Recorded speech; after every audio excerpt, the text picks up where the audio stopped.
Hello, everyone. Welcome to the RP Geeks. Welcome to Blood and Fog, a Blades in the Dark story. Oh boy, I'm excited. Hello, I'm Emily. I use she, her pronouns. I'm one of the RP Geeks. You probably know that. Shamini. I'm another RP geek. I'm over here. I'm Shamini. I'm also using she, her pronouns. And the final geek, Fiona. Hello, I'm the final geek, the sort of the big triangle we have here.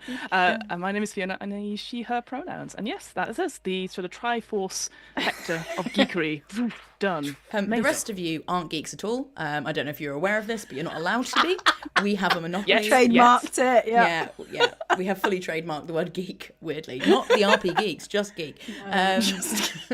Holly, who are you? Why are you here?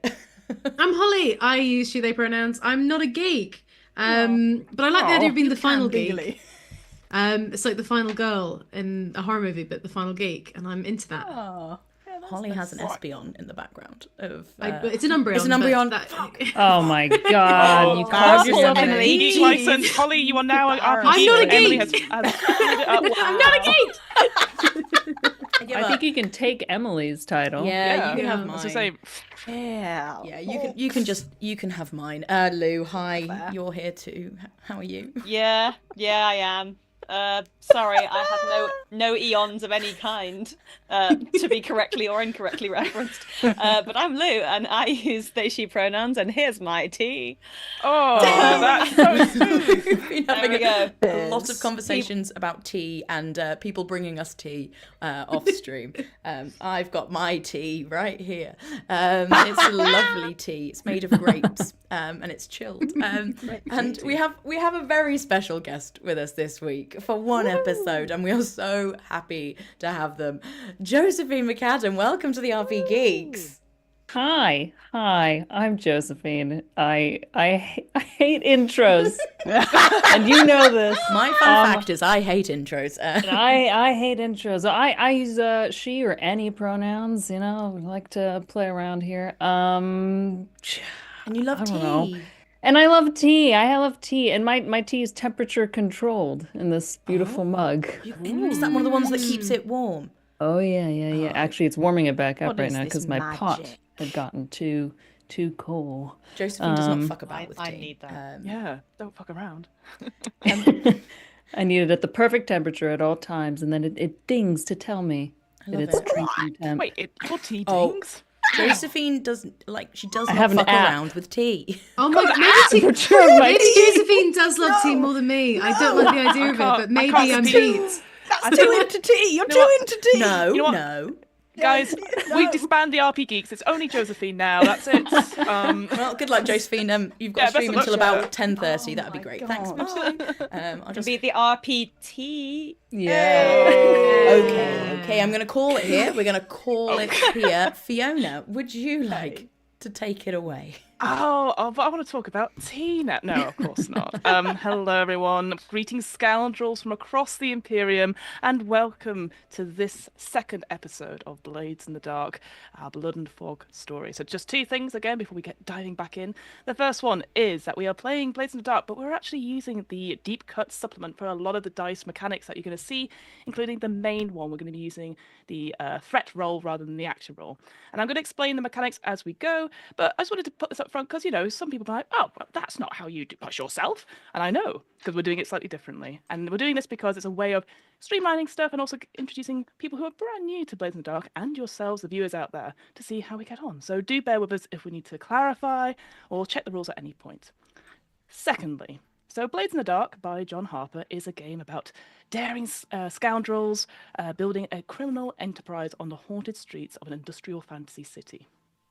We're going to play to find out if this fledgling crew of the Harriers can thrive amidst threats of rival gangs, powerful noble families, vengeful ghosts, Bluecoats of the City Watch, and the siren song of their own vices. So naturally, this place, our world of Duskvol, is going to be very grim and very cruel, set in a place of perpetual darkness. It is a haunted Victorian-era city trapped in a wall of lightning, which is powered by demon blood. So I'm giving you, the lurks and the leeches and the lurchers out there, permission to take a break from watching our story should you need to. As I always say, you are more important than the dice rolls on the table or the devil's bargains that we're going to offer to each other. So, members of my Harriers, are we ready to dive back in to this episode of Blood and Fog? Yeah. Yeah. That's what we like to hear. So we're going to start off, as always, with our opening ritual to start the session, the opening titles. So we've said this before. I'm going to start off by narrating a montage of such, and we're going to jump to each of our characters in turn. The order is going to be the same as last time, but obviously we're going to include our wonderful guest, Josephine, at the end. So the order, just so people know, we're going to go to Emily, Lou, Shamini, Holly, and then Josephine. And then it's going to throw back to me. And yeah, we're just going to see how we go. So let's start. The fog fills the entire screen and then shifts, and we see a grey puddle, which then gets slapped and break as the water breaks apart, as you see footprints sort of go. People going through a very rainy street, lifting up to see the electric lights of night market. A riot of colour advertising the different market stalls of vendors. Just outside what looks to be like a newly constructed sort of top-tier hound racing track. We sort of see people shouting and putting on bets, and the sounds of mechanical whirs as a hare runs down the line and the cages open as the dogs start to run down the track. Emily, where do we see your character? I think the camera then pulls back and sort of flies out over the city, and as it careens down one of the streets, you see a flash of light through some windows, and the camera turns towards them, and you just see the last glimpse of the doll.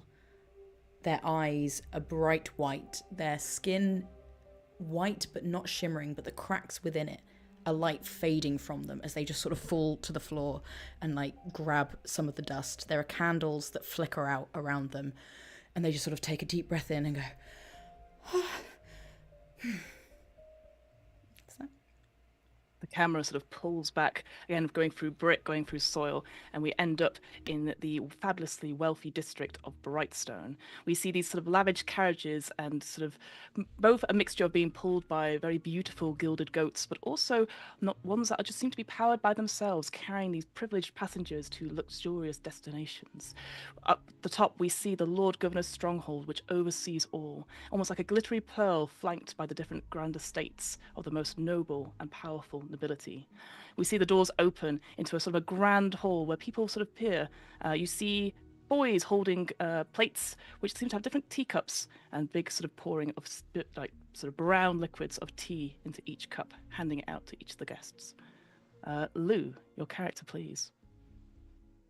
We hurtle down that same street from last week, and it looks like we are going to go into the steps of that self-same library that we described last week. Apart from at the last minute, the camera veers off and goes past and into a darkened alleyway, where the light catches off the back of Arison's white hair.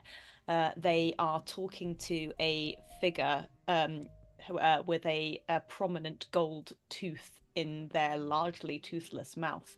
And on cue, he drops a bag in front of Arison and out, and the bag spills open slightly, and out of the top of it spills a human hand. With sort of the camera sort of shifts as the hand hits the sort of ground there, goes to a hand hitting the side of a bar, putting down some money in order to pay for a round of drinks. We see this particular place, one of the oldest pubs in the city. It seems like a dazzling collection of different ales and whiskies all at the back, so sort of those bright lights hitting off each of the bottles. There is sort of a cheers and a joy with a band playing in the background. Moving over then to Shamini's character. In one corner of the bar, Alistair, a sort of sharp-faced, voluminous-haired young man, laughing loudly. And as he laughs, he very briefly locks eyes across the bar with a person who is with another group, mustachioed, round-faced person. The person looks away, a look of recognition. They look back, and Alistair has vanished from sight. As we sort of see the place where Alistair was, the camera just goes through sort of a very discoloured window. It's one of those sort of like sort of droplet sort of windows. We go through and we see the outside, almost like a place called the Mire, where the sort of mining, which Duskvol wasn't previously sort of known for. We see mud-covered labourers sort of making their way out of a hard day's shift. You can hear the sort of sound of the siren call as they sort of make their way in their droves back to their different families, scrounging for scraps along the road, along past the farms. Holly, your character, please.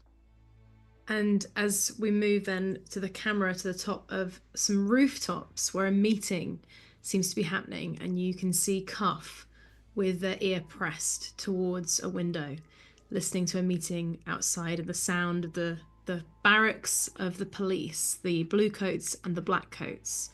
You can hear their sword practice nearby as Cuff kind of delicately tries to balance on slightly dodgy ceiling tiles. A ceiling tile suddenly slips and falls, and as you sort of look, suddenly these faces looking up to you, and you realise that you are off for a chase. The sounds of like people rushing to get to the top. You see sort of like the shadows of various Bluecoats trying to make their way as the chase ensues. The camera follows and then splits away, going towards the sort of the radiant energy farms, the things that we allow the crops to grow in the darkness of Duskvol. Life here depends on these particular farms and the delicate radiant plants and irrigation systems. We see them chopping and changing and turning around over the sort of the being watched over by the certain sort of guards, because these are very precious to the livelihoods of all of Duskvol. And Josephine, your character in all of this montage, where do we see them? So I think we cut back to a cobblestone street, the streets of Silk Shore. We see a ridiculously handsome man walking down, smoking a pipe, and, lets the pipe hang in his mouth as he writes down some notes. He's got dark, curly, short hair, these piercing hazel eyes. And it's only here that we realize upon a rewatch, if we watched back through that montage, that at the back, behind every scene, there was always someone with someone else hanging out at the bar. Perhaps he was just peering through a window, cheersing with someone else, one of the couples in the alleyways. And he makes his way down this street, smiling to himself, flipping his little notepad and tucking it away in his coat. We move every step that your character takes.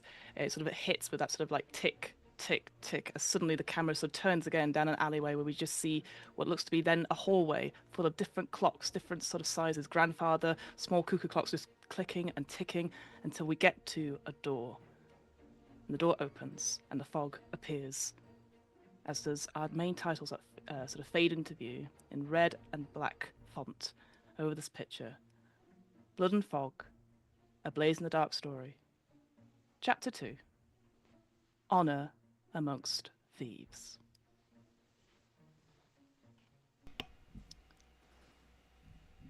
It is 23 minutes. It is 23 minutes past the hour of song on the 47th day of Saran. The moon and her two sibling reflections loom huge and bright in the night sky above our haunted city of Duskvol. The sightless hour has now passed, according to the bells, meaning that the fog has finally ebbed and receded back into the shadowy nooks and crannies of the cobbled streets.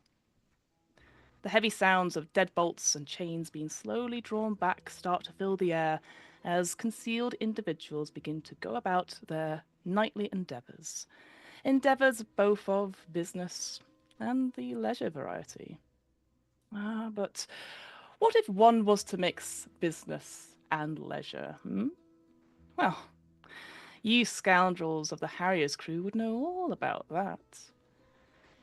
Since your little drug deal went down at the wrestling pit, whispers of your operations have rippled across the whole of Silkshore, your reputation spreading quickly like a little bit of gossip through a hair salon. Let's run down the state of play as it stands for the Harriers, shall we?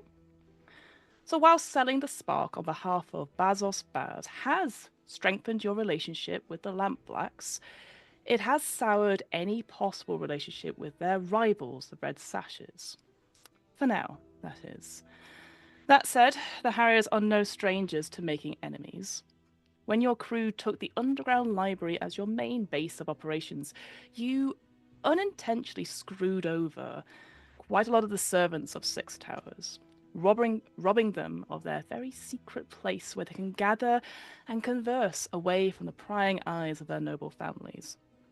With your expertise in the ghost market, it was only a matter of time before the Harriers would end up on the Spirit Warden's shit list. These bronze-masked hunters who destroy rogue spirits and dispose of corpses are not ones to be trifled with. They have yet to approach your team, but you feel eyes upon you at every moment as a result. One wrong move, and they could literally come crushing down with you with their full might. You ain't afraid of no ghost, but you should be afraid of the Spirit Wardens. And whilst your ties with the Dimmer Sisters and the Ink Wraiths remain unchanged, the doubling down in refusing to pay your territory rivals, the Wraiths, it's a bold choice. More on that in a moment. Your contact, Lydra, the deal broker, has been quiet of late. No doubt trying to keep her out of the way of any incoming heat after you sided with the Lampblacks in the war or refusing to pay off the Wraiths. Whilst no one is ever truly neutral in this dark city, Lydra was always one to keep her options open. Some say with one foot out of the door, ready to leave. But right now, 23 minutes past the hour of song on the 47th day of Saran, we find ourselves in Six Towers, formerly a prestigious district which has now faded over the centuries into a pale shadow of what it once was. Originally the grand residences of Duskvol's finest families, the buildings here have either been sold off and converted into cheap apartments, or fallen into ruin and abandon. The camera moves through the street, and then down a sewer grate, through some pipes, following the sounds of soft talking and murmuring, as we enter the main living area of your humble abode. And it's here that we find our 4 members of the Harriers: the Good Doctor, the Doll, Cuff, and Ware, and a new individual who has come a-calling on behalf of the Wraiths with a proposal. Josephine, I would like you to introduce your characters and describe them for us and what they are currently talking about. Oh yeah, well, a little description. They've got he's got dark brown hair, very chiseled features, these hazel eyes. He's very well put together. He's got a nice suit on with a nice coat over top. He doesn't look like he's roughing it, and he probably came in with a sort of perpetual little smirk on his face. Who would he have? Is there a leader amongst you? Who do you think would have been the point of contact here? That is a very good question. I suspect, thinking about the 4 people we have here, I think it would have been the Good Doctor. Okay. Whilst not necessarily the outspoken person that you might have seen about this Ware character, you're looking for someone with brains. Or maybe who was the last one to come in, because I probably would have just been waiting outside. Oh, in that case, absolutely the Doctor. I would suggest, for sure. Okay, great. And when I would have arrived was, I've heard so much about you all. You can call me Sugar. I have a little job for your crew. The Harriers, was it? If you wouldn't mind letting me into your humble abode, we could talk some more about it. Get you out of this little pickle you might have found yourselves in.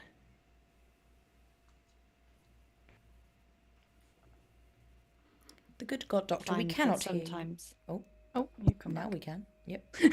Okay, I'm sorry. Maybe a bit louder. Okay. Sorry, my voice is much quieter and lower than my usual speaking voice. I suppose that depends. I find that sometimes too much sugar is bad for one's health. Well, they just send me when they want to help the medicine go down, you see. That I can respect. Come in. Oh, thank you, thank you.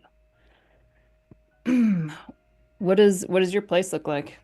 That's a very good question. I'm going to throw it over to the rest of the Harriers because we've not had time in the lair just now.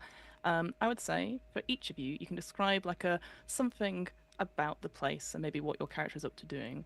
I will say, because I'm going to get it out of the way, yes, there is a flamingo in the center of the room.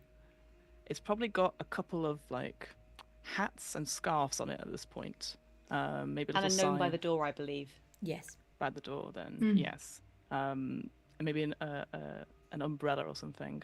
But yes, I'll hand it over to the players to describe what you see, Sugar, as you enter their abode. I can start if you like, because I briefly described it in my opening montage last week. So, well, at least this bit of it. So it's a sort of grand entrance of a public library that has fallen upon hard times. So you've come up a set of steps that's got two columns going up down and come into some big double doors, and there are a further, once you're inside the main foyer with threadbare carpet and a smattering of dust, there's a second set of stairs that goes up and then curves around to both sides to a mezzanine level that is full of floor to ceiling shelves, and there is also a staircase leading down off to one side.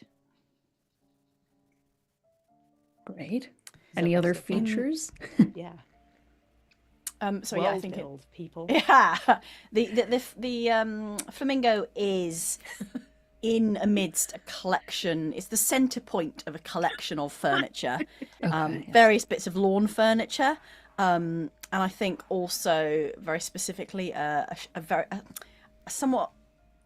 expensive but worn chaiselong, which I think is draped over. Casting somewhat suspicious glances at the flamingo. Slightly uncomfortable. There is also a very tall wingback red leather chair, which the doll is sat in, just with a notepad, not looking at you, just staring down and just constantly scribbling, almost too quickly. It almost looks like when you see, for example, like a Ouija board moving very fast, it almost looks like that, like they're just scribbling and then flipping a page and scribbling again. And maybe on the other side, by a little metal crate that has got lots of papers in and flames kind of licking up out of it. Hopefully not too many books from the shelves, but just bits and pieces that Cuff has found. Just kneeling next to it, Cuff is dipping in a couple of little metal tools, getting them really hot, and just messing with some really nasty looking injuries on their eye before they cover it up with a patch and look actually quite vulnerably at you as you've come in and spotted them in a less than strong position. Oh my, you must keep all manner of secrets in these shelves. Behave yourselves, children, we have a guest. How do you do? My name is Sugar, and I do like a little bow towards your general direction. Oh, I mean, I call a lot of people Sugar, but they ain't usually as handsome as you. I hear that a lot. I'm here on behalf of some of our mutual acquaintances, you could say. Now, I've been hearing on the streets you guys been getting busy. Got your hands on a nice little business here with dealing with Spark. Is that right? We can't our really interest is academic. Yeah, we're that's why we like hanging out in this library, because we do the reading, right, Doc? Or the reading we're doing. I wasn't aware you could read, Alistair. I'm working on it. Okay. But you have, whether or not you're dealing in this. You have now decided not once, but twice to skip your payments to the Wraiths. I know you're up and coming around here. Maybe you're new to the game, but that's not how we do things. Do you work for the Wraiths? We could say that, yeah. Yes, I do. But I'm here with a deal for you all. Luckily for you, because the Wraiths are not someone you want to mess with. Believe me when I tell you that. They will come for you, but they're willing to extend an olive branch, shall we say. Honestly, it's a really good deal for y'all. I don't know what you did to get their mercy in this way, but I would count yourselves lucky. I don't really understand why we had to pay them in the first place. That's just the way things work in this city, darling. Please don't call me that. Oh, certainly. You can call her Doll. It's quite fun. The Doll. Right, Doll. Hey, Yes, Doll. thank you, Ware. Yes, Ware came up with that. I think at this point, Cuff would probably get up and just move to where Primula is sat. Just slowly, carefully, keeping eyes on Sugar, but just stepping a little bit closer to Primula. Here's the thing. Whether y'all are gonna admit it or not, I know you're in the vice dealing business. And, well, there are some other vice dealers popping up in the Silk Shore currently. Have you heard of the Branch Twins? Definitely. Okay, well then you must know then that they as well have entered the vice dealing business. This is something that is probably going to be encroaching into your business. They've got some very fine product. The thing is, we don't want them around. We don't need their competition. We don't want their product on our streets. In fact, we would rather have them in our hands. What is If their you product? all... Oh, what is their product? Well, I think it's more fun if you agree to come along, and you'll find out soon enough. If you all help me stop this business, whether it is removing the product, removing the Branch Twins, making sure they get the message, we can come to an agreement with the Wraiths and consider your debts waived off. Done. Nada. None for you to worry about. Would you give us a minute? Fine. Deal. Oh, right. Oh, okay. If we're all going to just say yes, I was going to say yes too. But We are a smoothly oiled machine here, Oh, clearly. as you can see. I mean, we can sit and make light and go back and forth and puff out our chests, but it seems to me they entirely have purposes aligned, and I don't see the point of beating around the bush much further. That's it? Yes? You'll do it? You'll just help me? Well, that was easy. Doc's very smart if they think it's a good idea. Oh, yeah. Whether it turns out to be a good idea, it seems that if our purposes are going to be aligned, we might as well go with it. And if it turns out that there is ulterior motives or other things that are not agreeable, then we can deal with things as we come to them. Yeah. All right. Well, to be clear, I'm going to be leaving this mission, heist, shall we say, with product in hand. Hopefully. That would be the most desired outcome. I'll need you together to come with me to visit the cloister. This is their base of operations in Silkshore. do the Wraiths not have people of their own that could do this? Oh, why risk people of their own when they got the Harriers already owing them? So you're why are they saying it's risking you? dangerous? Why are they risking you then? Oh, I won't be at any risk.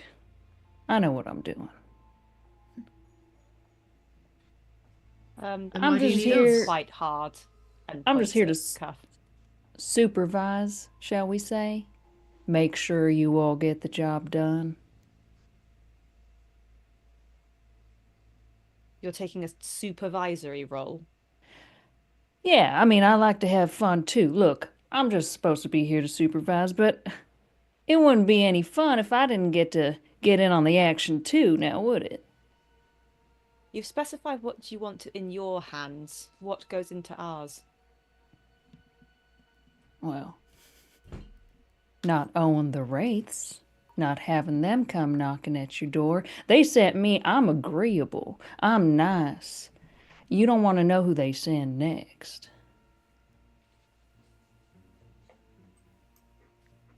Right. So we meet you where? When? Not you where, sorry. Where do we meet you? It gets very confusing. And so, to move us on, so yes, Sugar has set out this task of dealing with the Branch twins, sort of a new sort of vice dealer on the district of Silkshore. And as we sort of move away, probably through the fires themselves, this is where we get to the engagement role and stuff. So this is something that we did last time. So the first thing we need to talk about is how are we going about this? What kind of operation type are we thinking? So remember, you have those 6 options. We have assault, deception, stealth, occult, social, and transport. And once you've got an idea of what kind of heist you would like to do, you need to supply the detail. So I'll go through them all again. So assault means that you do violence to a target, and you give the detail of the point of attack. Deception is to lure, trick, or manipulate. The detail of this is the method of that deception. Stealth is trespass unseen. The detail is the point of infiltration. Occult is engage a supernatural power. The detail is what's the arcane method.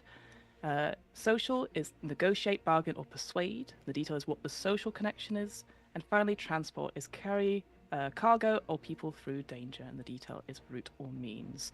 So how do you think, well, what you've presented so far, and this is where we can also talk about gathering information, like how you would find out maybe a bit more about the Branch twins, because Sugar, obviously you have absolutely seen through Ware's lies, they have no clue who the Branch twins are. So it's that sort of thing of like, you know, how do you best go about it, and then we can just start off the heist. So does anyone have any thoughts about what kind of operation type they would like to do? What are you guys best at? I mean, last week we did social, and that doesn't seem like it's going to be appropriate this week. My immediate thought was transport. Ooh. Only if they've got product coming in, then there is the opportunity to either hijack said transport and take it over for ourselves, or somehow get involved in that transport somehow. But then I suppose that would be deception. Yeah, what about do you have anyone that deals in explosives? I do not.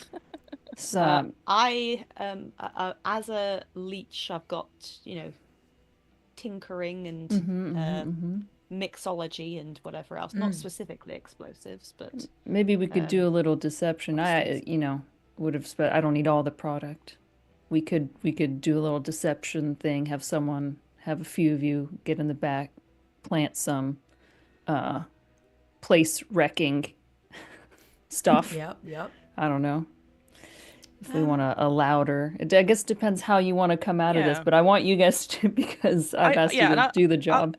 I'll remind, in case people have not seen the stream of last week, they are on 6 in terms of sort of heat as well, so that might determine It's a whether very you're loud or public not. thing, okay? No, I just thought I'd just state the facts, the state of play. So before we decide, can I do some of the pre-investigation and maybe do my ritual? Oh, yeah. Do you want to explain what your ritual is? Yeah, so I have a ritual as a whisper where I can see through the eyes of a spirit and spy on a place or a target. And so maybe I could do that. It sort of takes me 30 minutes, and then I do take stress, and I can extend it a bit longer, but I can spy on people and or places for about 30 minutes to an hour. Sure. So maybe if I can sort of see, maybe based on what Sugar knows already about the people, whether there's sort of any extra intel I can gather which might help us in when we can either strike or I think that's fair. You're gonna use your ritual to spy through using one of the spirits. What, during the day? Are you at night? Again, this could take a few days of gathering intel. You don't have to go tonight compared to last week. So I'm guessing, what do you think in terms of, are you seeing like, because I assume, this is just me saying, you're trying to get a read on the shop itself, because you don't know much about the Branch Tweens. It would depend on what Sugar knows, I think. Like, if Sugar already knows... Yeah, if you want to get more on the inner workings of the actual building, and I would definitely, I'll sit in front of you. I'll smoke my pipe, and this weird like purple smoke will come out, and I'll make these shapes of what the building looks like billow out of the smoke in front of you. Yeah, ask your friends how we get in this here building. My friends, of course. And the doll will sort of clear some of the lawn furniture and the garden furniture out from the middle of the floor, and just sort of create a bit of a space, and come back with 6 black candles, which she'll place sort of in a circle around her, and sort of turn to Cuff and say, "Make sure no one gets too close." And she'll sort of sit down in the middle of them and place her hands on her knees cross-legged, and take a deep breath in, and all the candles will suddenly light in this bright blue flame, and the same flame sort of appears flickering in the doll's eyes, and slowly that light begins to spread, and in the cracks in her porcelain skin you see this light start to sort of emanate out, until eventually she just sort of drops her mouth in this like open scream that you can't hear anything from. And suddenly the light from the candles sort of trails into her mouth, just sort of connected to all of them. And at that point, she sort of ascends into the spirit world and is able to sort of connect herself to a spirit in the nearby vicinity of the hideout, and will sort of watch for, half an hour. For half an hour. So just to be clear, so you're going to look where this particular building is, the cloister. Yeah. That is in Silkshore. So it's not too far away from Six Towers. It's a little bit of a stretch. So what we were saying before, with this particular ritual, you're going to take free stress from casting it, but you are going to make a we're going to say a study roll for this, so that you get that information. I will say to you now, if you would like to extend that time, you're more than welcome to get 2 more stress. But I might add a threat on top of that, so that if you get a bad result, people will notice that there's a ghost hanging around in Silkshore, and I'm going to start a clock saying spirit wardens. Sure. Do I have to decide that immediately, or can I decide that during the ritual if it's sort of, I think I need more time? So ideally, Devil's Bargains and stuff is before. Okay. And then pushing yourself to stop the things is after.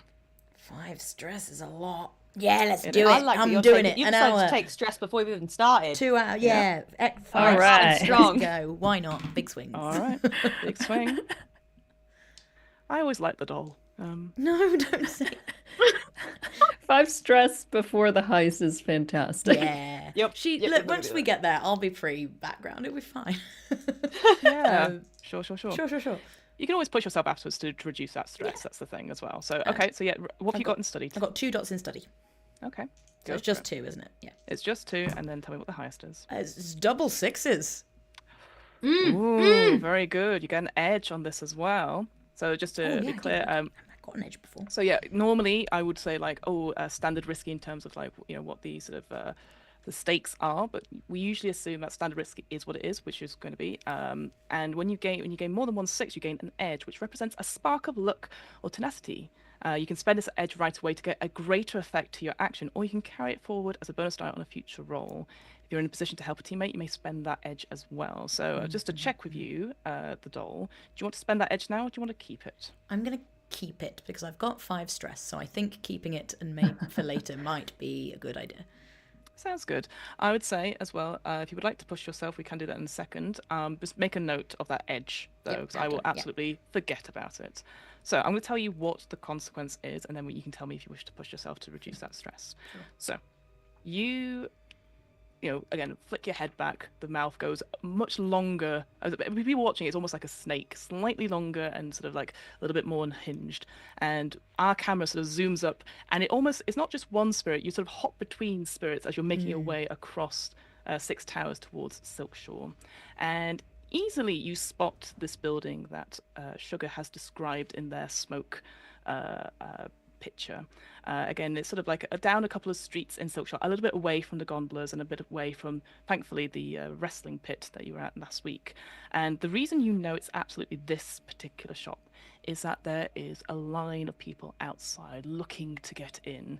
You can tell there are some what look like to be very well-dressed uniformed assistants going up and down, like trying to calm people, in terms of waiting times. And the spirit, I guess, is sort of hanging around. Again, from what our sort of spirit view, we don't actually see what the spirit is. You sort of see people going into the shop, and the sound is very odd. Like, you can hear like what sounds like a whole mixture of different music sort of playing throughout in the actual shop itself. But the curtains are drawn and stuff. So you're there for about an hour, seeing sort of comes in. So you get the sense that there is a long list of people to get in. There's a guest list to get in for at least. But looking up as well, you can see that this building itself is quite tall.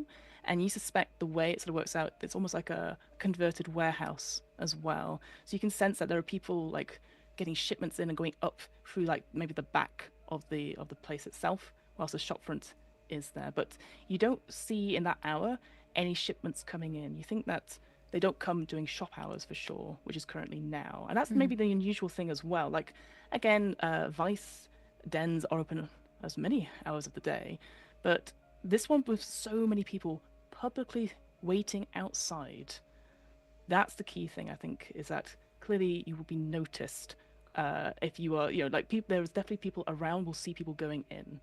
And so that's sort of noticed there. We've got the 6s. I think at that point, you say you're welcome, and then you sense on the edge of your sort of periphery the sound of a bell, and you look up and you see just around the corner a raven start to come in. But because you spent that stress and you got your 6s, you go, oh, and you break the connection instantly, leaving that spirit to its demise of the spirit wardens. I think as she sort of comes back, you will see, and you those of you who have been around her for a while, you sort of know the cracks on her skin, but they all seem a little bit longer than they were before. And she sort of right, and she will just convey all of that information to everyone. Perfect. So then just to go back then to the operation type. So you've got this sort of sense of where the building is, that there are people milling about, both sort of like punters and possibly some security as well.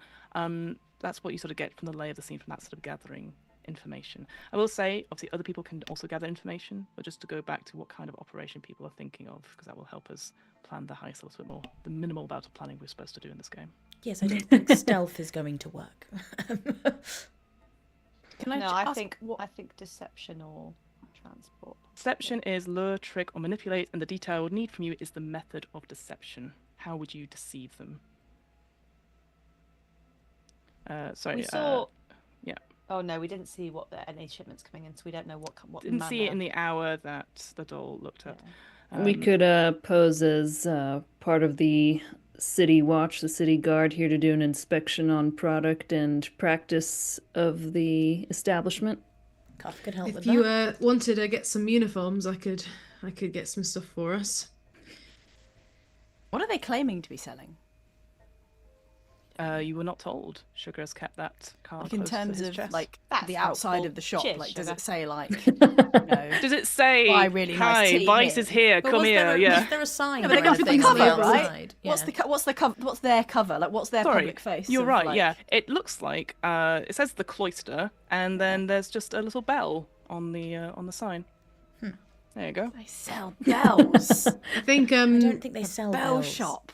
And Fake bell honestly, as you guys are planning, I feel like this is how it is where like Sugar's just like in the corner, like could tell you more, but just like wants to watch you guys plan.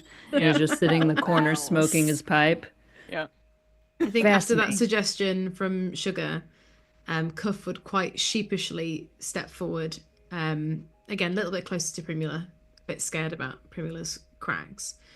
And would go, right, well, if you want, we could dress as black coats and spits on the floor when they say black coats.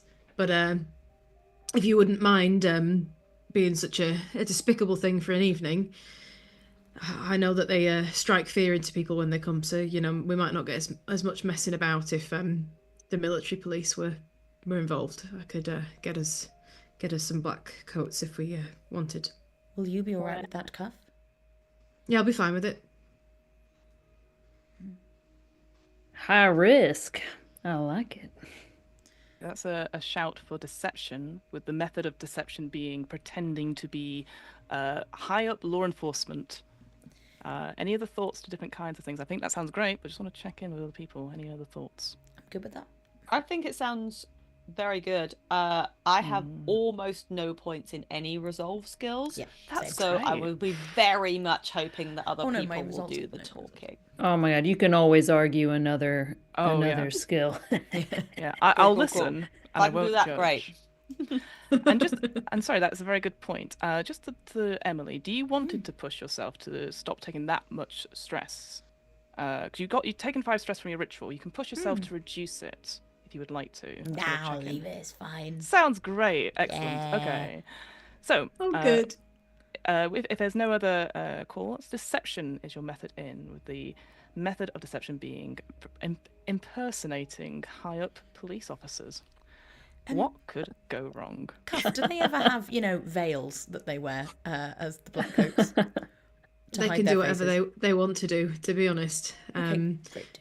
I've seen them wearing all sorts. I should mean, just I probably haven't. get a mask or something. I've just heard they wear all sorts.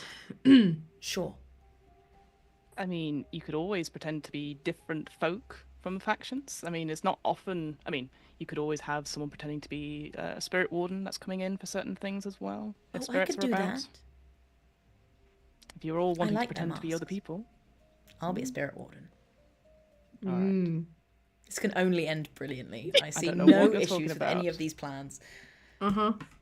Great. Big Okay. spoons. So that sounds like the actual operation. Fantastic. I just want to check with other folk. Does anyone want to gather any other information other than what we have so far? Do we want to, or do we just want to go in and play to find out? I think I would gather some black coats, and so by black coats I mean the coats that the black coats wear. Yes. And probably just listen to hear if I could, while I'm around the barracks, listen. Kind of, I wouldn't directly talk to anybody, but I would try and see if I can pick up any information that I could use as part of a disguise to enforce that I am who I'm saying I am, basically. Perfect. I think for this, I'm not going to make you roll for it. Again, I'm going to offer you a devil's bargain. There's going to be a cost to pay. So either you can pay off some people, and it will cost 1 coin. And I would say that you can get that information like that. I mean, you could take some stress as well, but I think the coin may be more prevalent to this, personally, thinking about it. I'll spend the you coin. don't want people knowing that you specifically are asking around about the black coats.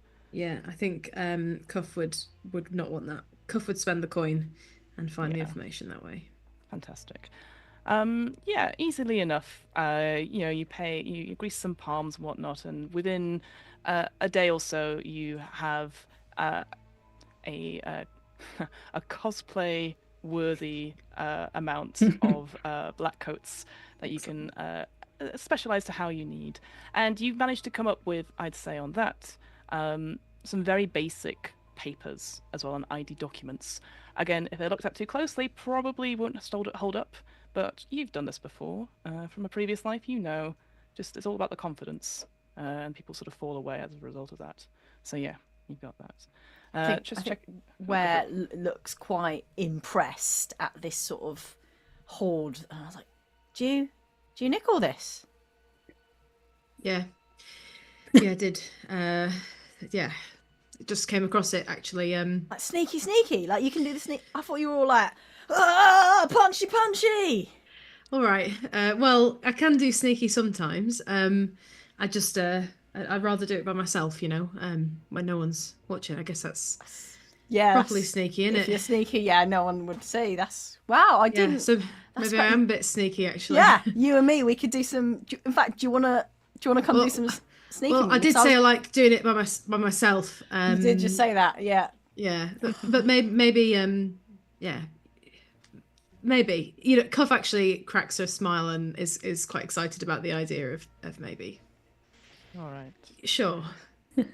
One day. The idea of maybe. Maybe one day. One day doing some sneaking. So, unless Ware and the Good Doctor want to add anything to gathering information, just giving you that opportunity to do so. One thing I would like to gather. Go. What is it, Good Doctor? I would like. I mentioned last we didn't actually end up going down this road, but I wanted to have a look at, if I can. I don't know what kind of, in a kind of Victorian setting, how kind of files and medical records and systems are kind of put in place. But I'd like to maybe kind of hang around or do some whatever the equivalent of supply teaching is but in hospitals and clinics. Placement. Yeah, I don't know. Yeah, doing some sort of reserve cover in some of the clinics in Six Towers. Okay. And have a look through some medical records and see if looking specifically at people that have come in with addictions and drug problems and, you know, variety of other things which they have procured from a vice dealer, and see if there's a common denominator in the area. I really love that. I think that's really cool, really, really smart way of doing it. So I'm going to, again, we're not going to make you roll for it. I'm going to give you a devil's bargain for this. You have a clock that says the Doctor will be recognised. It's currently 1 filled in. I think if you do this work, it will take some time. I would like to, and there's 4 segments to this clock. I'll just tick another segment, and you get the information. Do it. It seems fine. Yeah, because it's totally the same with people in a fighting ring, 11 o'clock and me, and then they see you the next day going, did I see you last night at the ring? Yeah, absolutely. Hi, I've come here to pick up my prescription, but didn't I see you here? Is that a yes to the clock? Yeah. That's good. So, Doctor, I love clocks. The information is this. You take your time, and it's unusual, actually, in that the people that are coming in and you're sort of analysing them over, again, you don't, you know how it is, waiting lists and all that. You only get like a couple of minutes with each one. But you take a history of quite a few of these folks, and it's the strangest thing. They clearly have signs of addiction. They've got sort of like red eyes, like looking quite sore. But they don't physically, like, there's nothing changed in their blood work.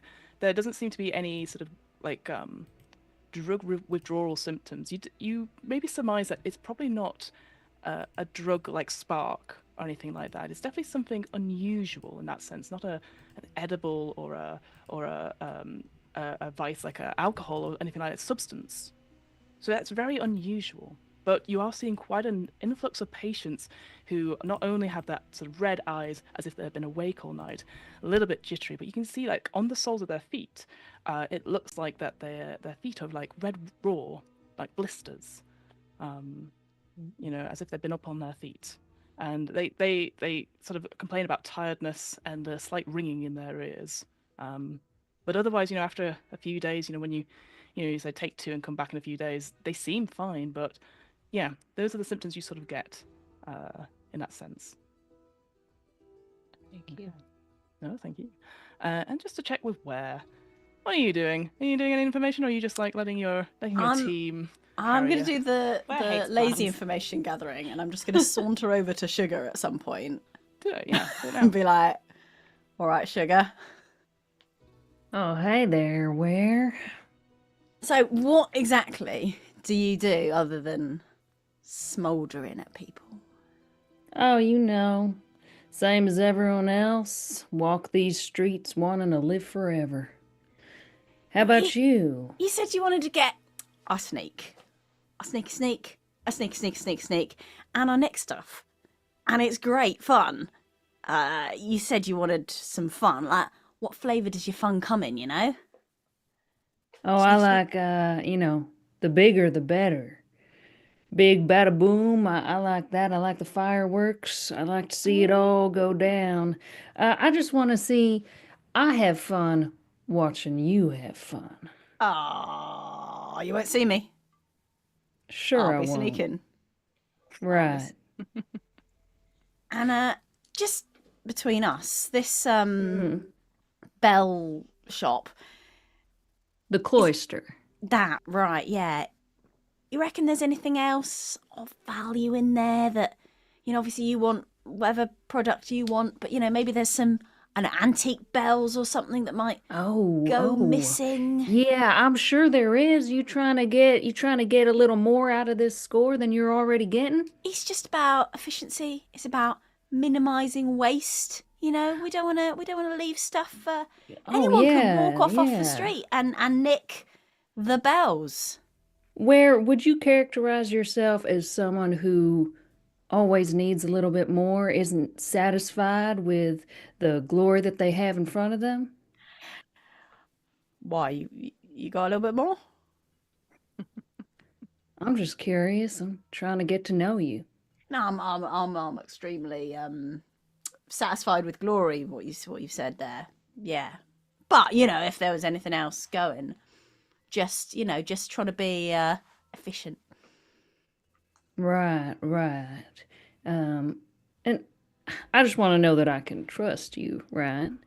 How do I know you're not gonna go off on your own here and grab what you want and scurry off to a little corner where I can't find you? Well, unless the corner where you can't find me does really good wine and some nice starters. Yeah, and probably ain't that interested in corners. Really?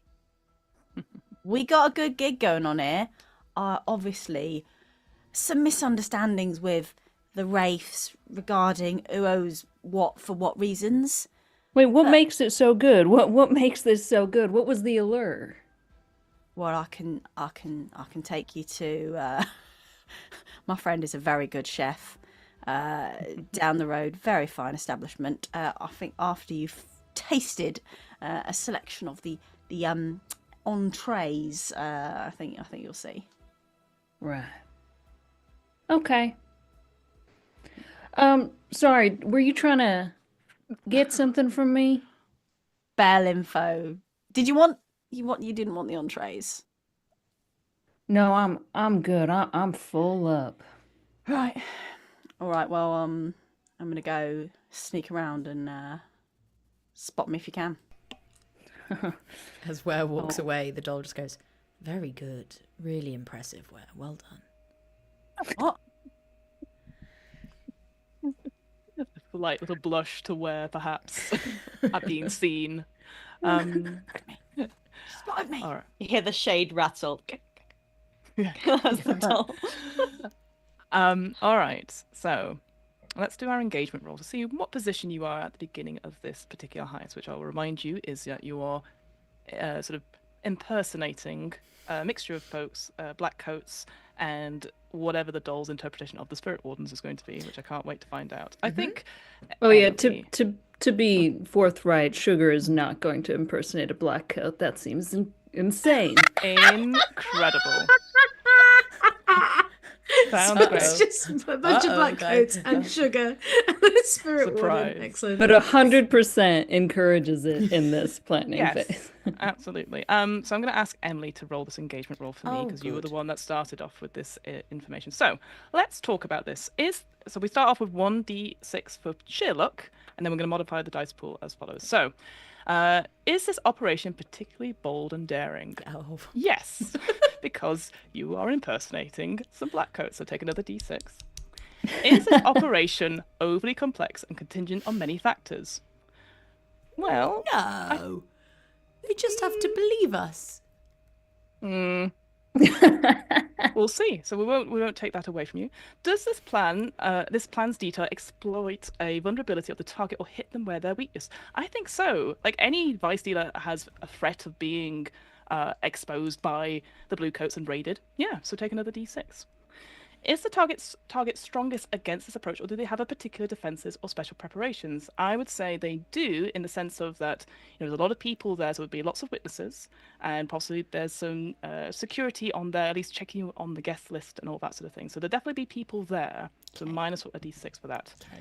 Can any of your friends or contacts provide aid or insight for this operation? It doesn't sound like there was. Hydra's not around, so... Oh, We had no. help of a spirit.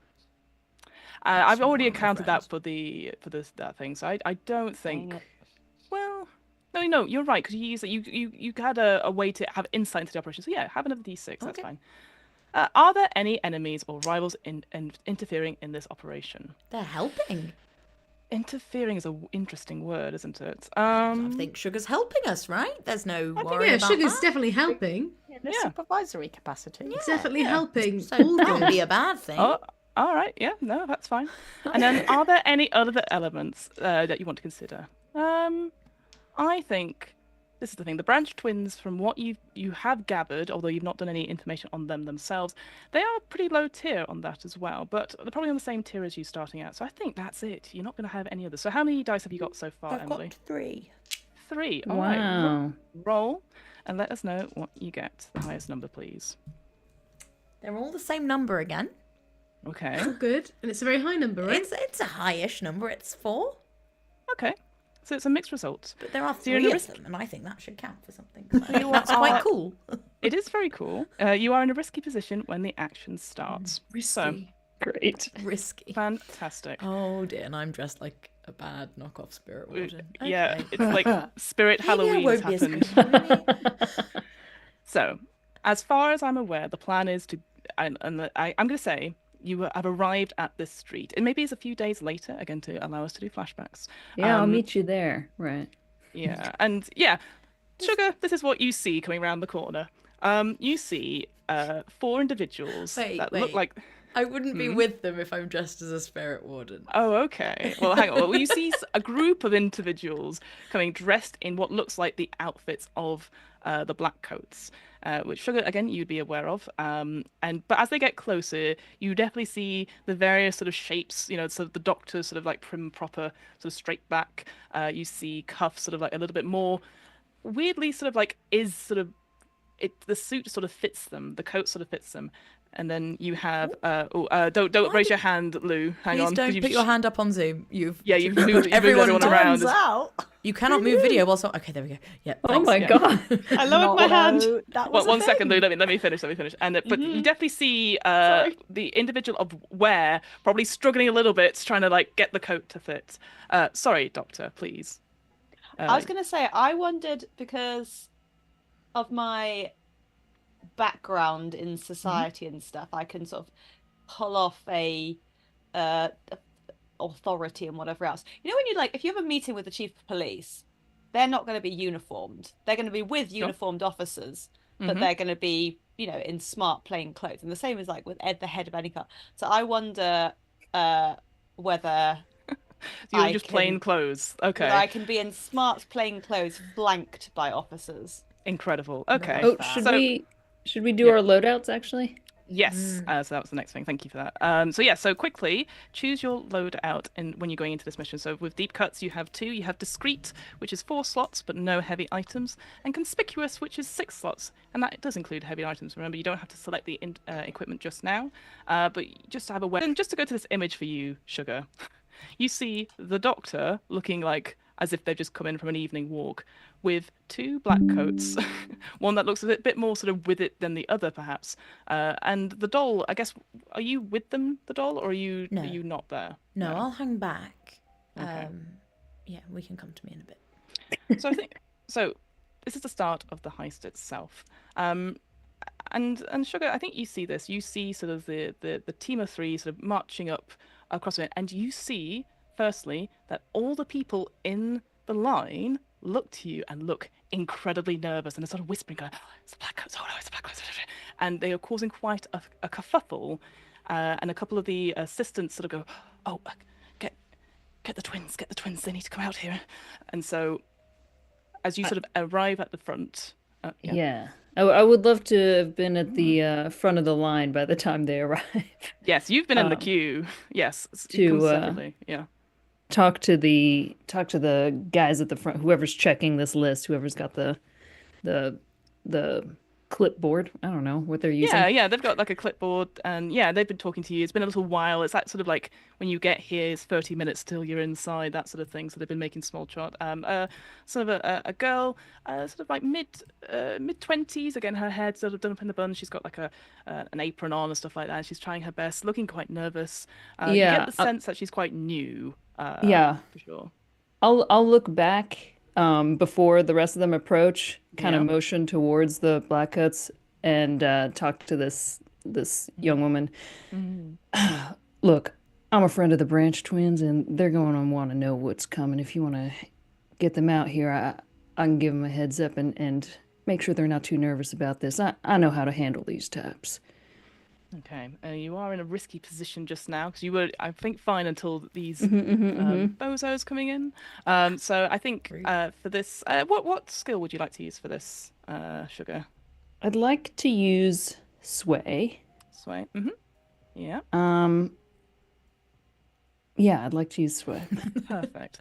What I will say, again, that's sort of risky thing. If you don't do well on this, the consequence is that, yes, you're not going to be let in. The Branch twins are going to come out.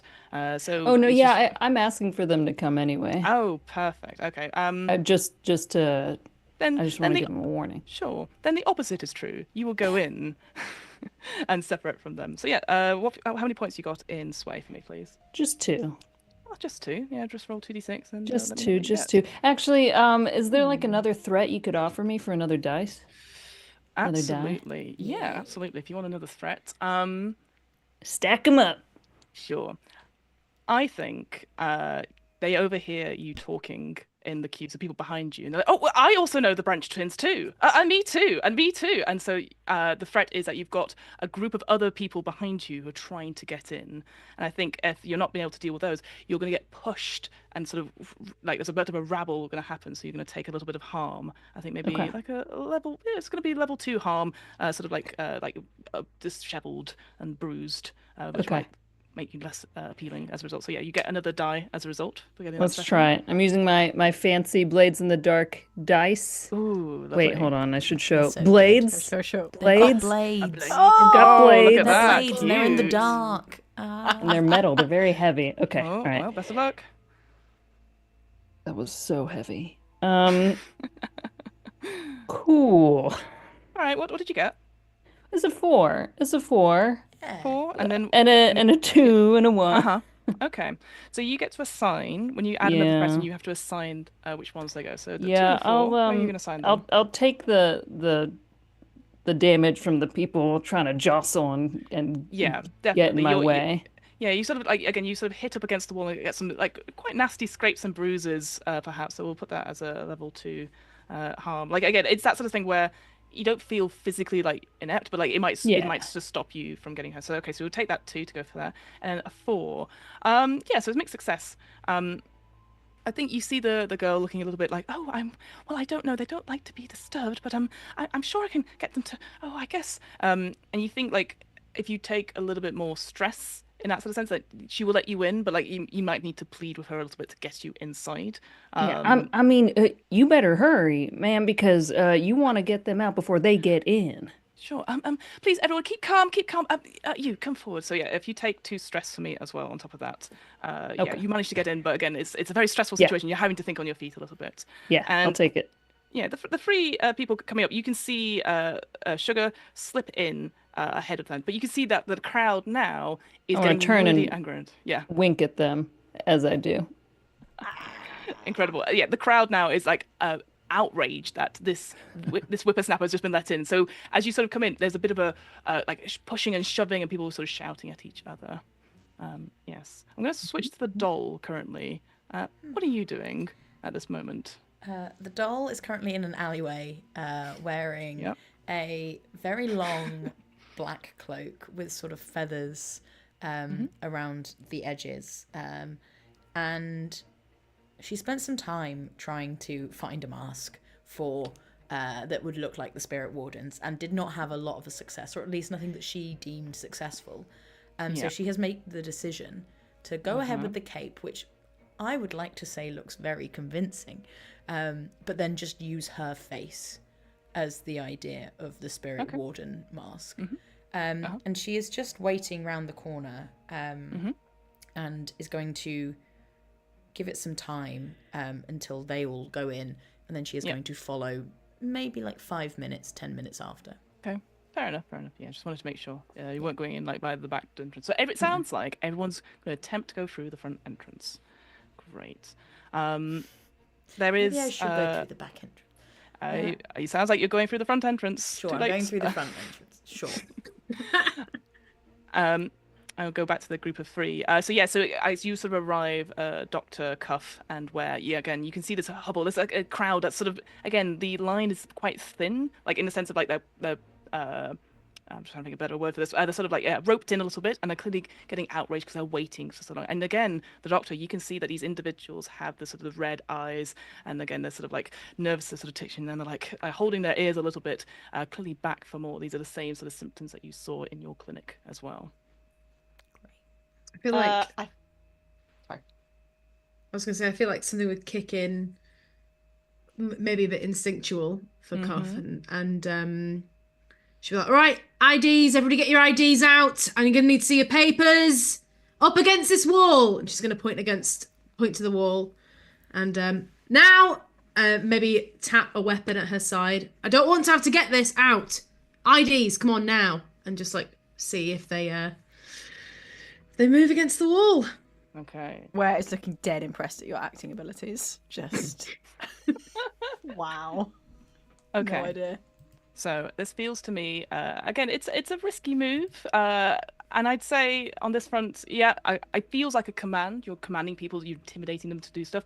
What I'd say, Cuff, they are a bit rowdy just now, and obviously then your sudden threat might cause a stampede, and as a result, the three of you might be suddenly in this sort of swarm and get some levels of harm as well. But yeah, that's why I'm saying, unless there's another, unless you have like an item you would like to use that will help you boost up your dice pool, or you've got another skill you would like to use. But I feel like command is probably the best one here, as Can I suggested help to you. Cuff out? How would Obviously, you like in the sort of the guise of, these kind of uniformed officers with the sort of quieter kind of authority. I'd like to get a notebook out of my coat pocket or whatever, and sort of start pointedly looking at people in the face and start writing. It doesn't matter what I'm writing, but like seeming like I'm taking note of what he's doing. Absolutely. I feel for this then, I'm going to allow you to assist, so that you can do several things with it. But I feel like an extra dice to your pool, Cuff, will go well. However, just to let you know, Doctor, that you might gain, you might have additional sort of harm as a result, just because you're helping with this die roll. Just to let you know on that front before we go into it. But yeah, so you still. So is that okay with you, Cuff? Your command, or do you have another? Yeah, I think command is what I'm doing, and right. I've got my 1 die for command, and I've got my 1 assist as well from Nice. from Let's the do good it. Doctor. All right. Best of luck. 6 and a 1, but a 6. A 6. Amazing. So yeah, the sort of picture you have, the cool, calm, collective Doctor that's sort of just there taking notes. really is that it's almost like your good cop and then bad cop sort of attitude going on, but you are sort of again, you're just in control. It's weird how you can just snap back into that sort of feeling again, like as you were in your previous life. And the rabble sort of just goes silent at this point, and there's sort of like, again, there's that people are desperately trying to find IDs and stuff. Some of them are just handing them over to you, so you do have a bunch of IDs as a result. Yes, it is. You've managed to get yourselves into a decent sort of position outside with the crowd, not causing as big a havoc as possible. I've just realised what the time is, though, so I'm just going to stop us there for our break, and I'm going to hand it over to Emily for our lore drop, if that's okay. Hello. Oh yes, the lore drop. Lore drop Yes. Yeah, sorry, I was in the middle, and I was like, oh no, lore drop time. My bad. Yeah, well, I'm doing the lore drop this week, and I want to talk a little bit, very quickly, about ghost stories. And I started off looking into ghosts because it's Blaze in the Dark and I'm playing a whisper. And I was like, ghosts, let's look into ghosts.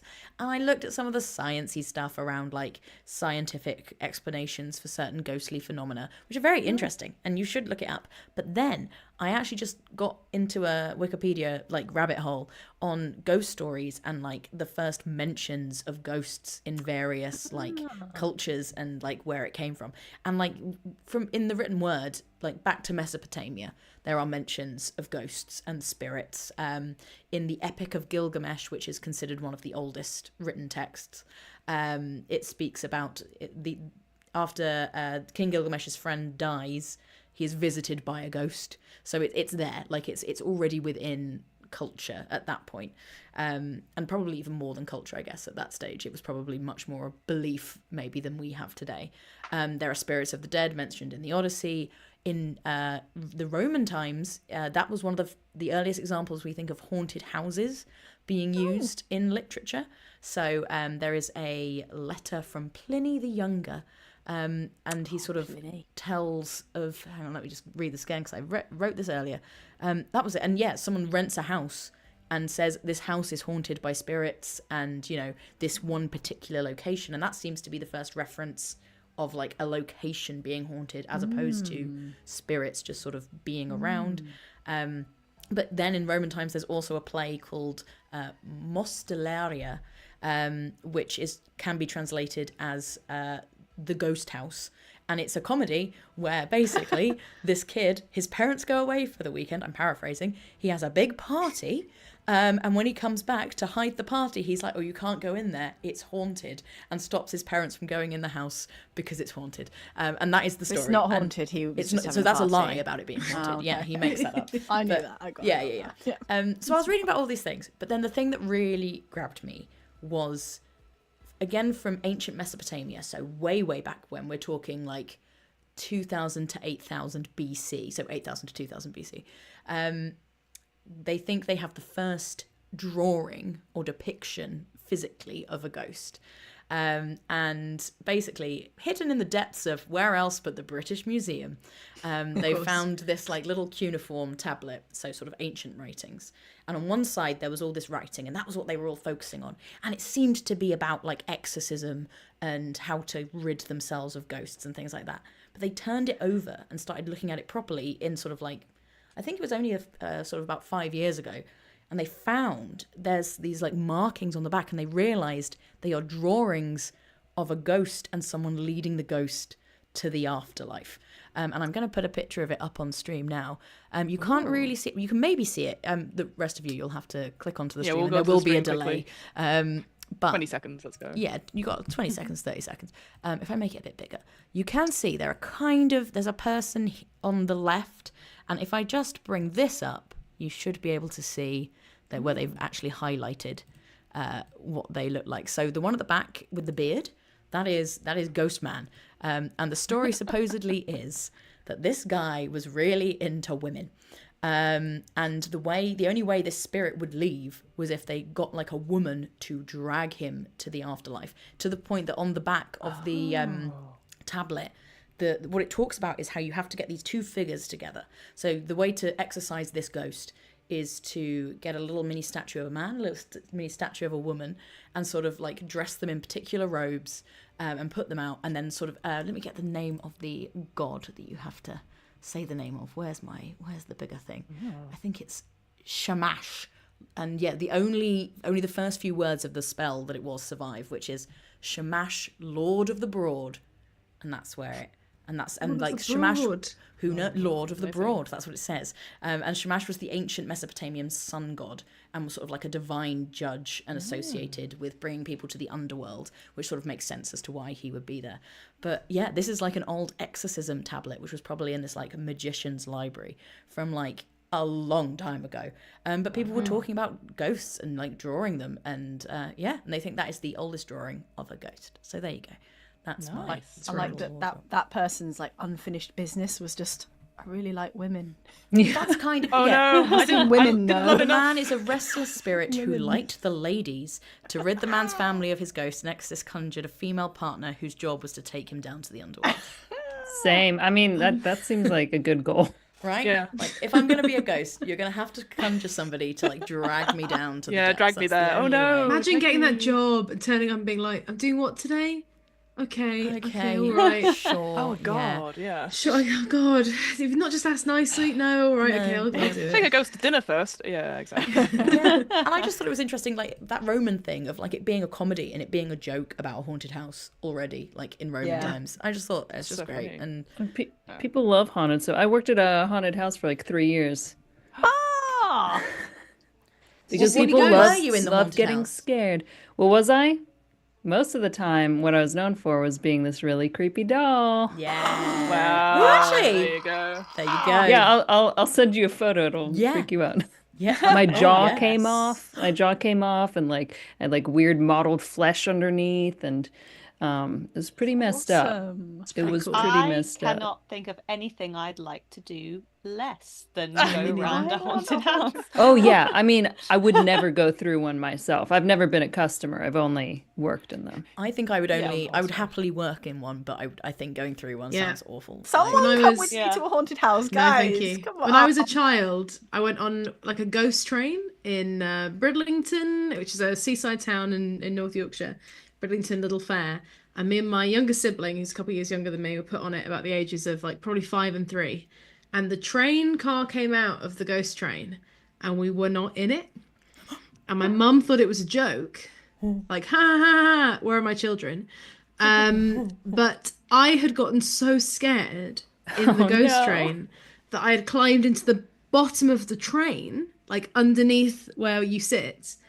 And my younger sibling, who's a bit harder than me, lasted a little bit longer, but then also did the same thing.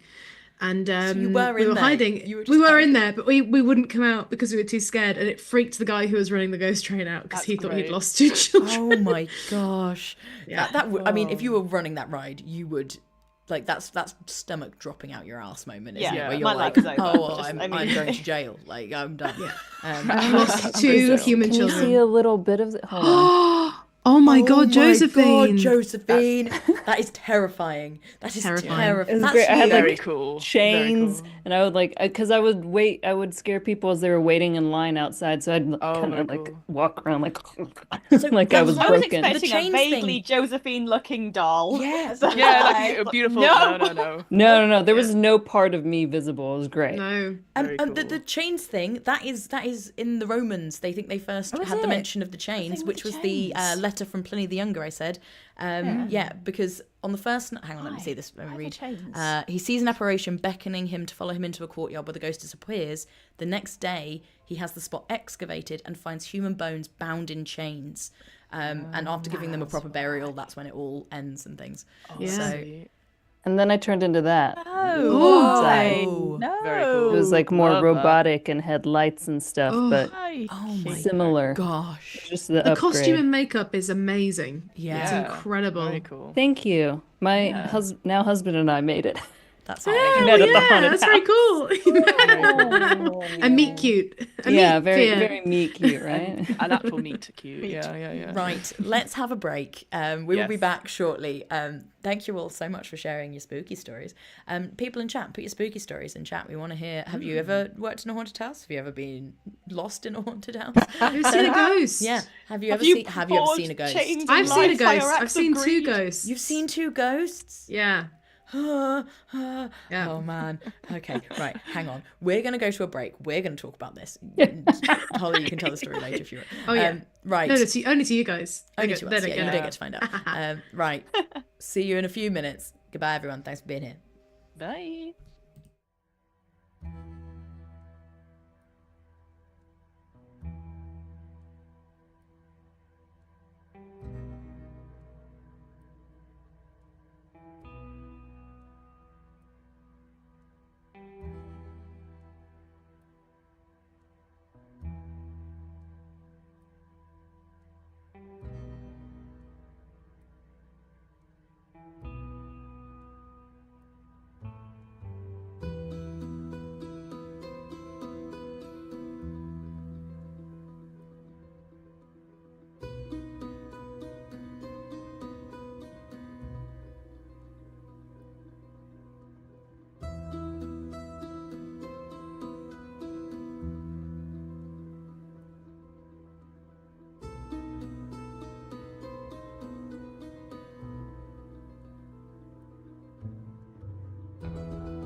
All right. I didn't see you there. Hello, welcome back to this game of Blades in the Dark.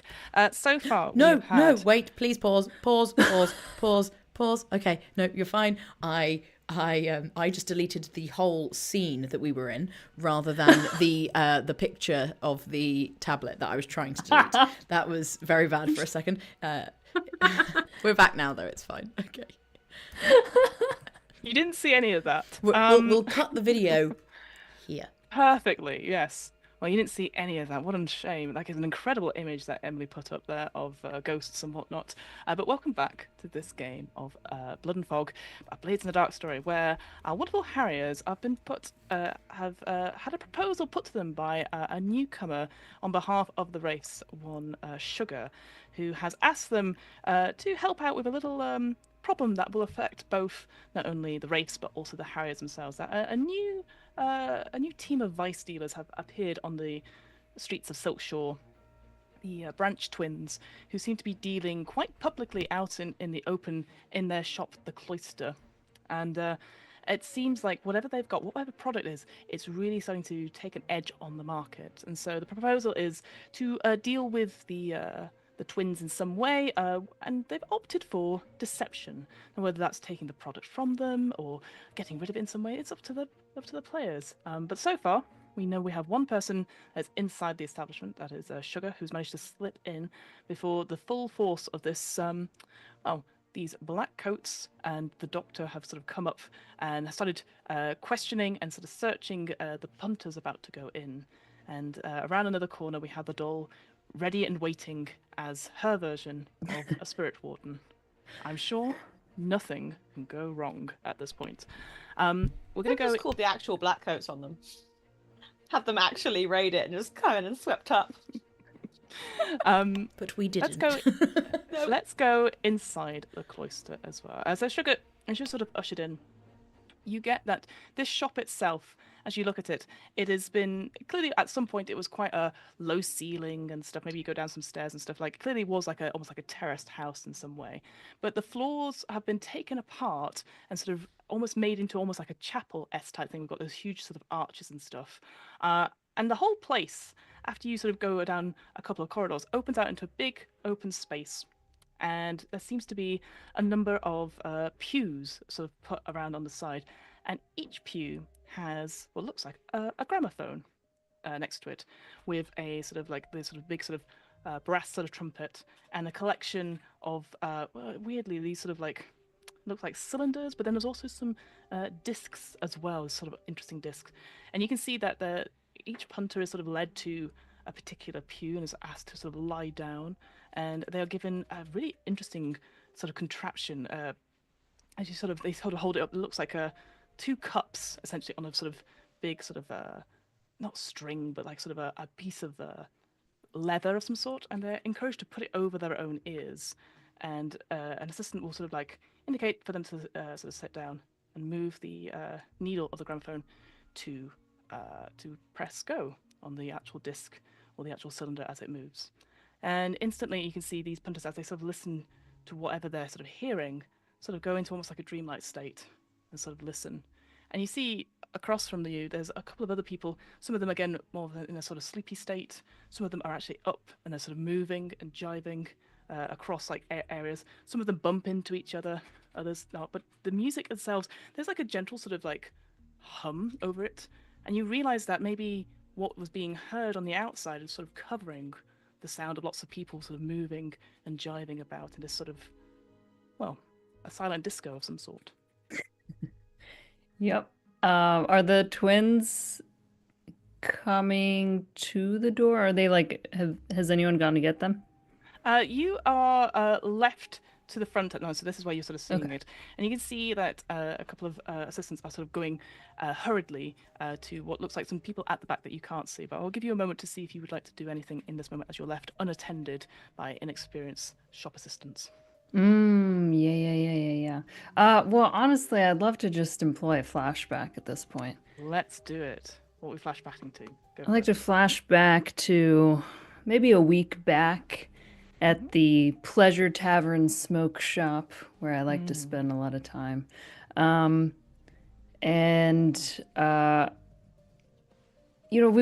need to go into the details of how intimate this relationship may be with the people that you smoke with at times, but suffice it to say, I would love for the twins to be there with me, indulging in their own vices.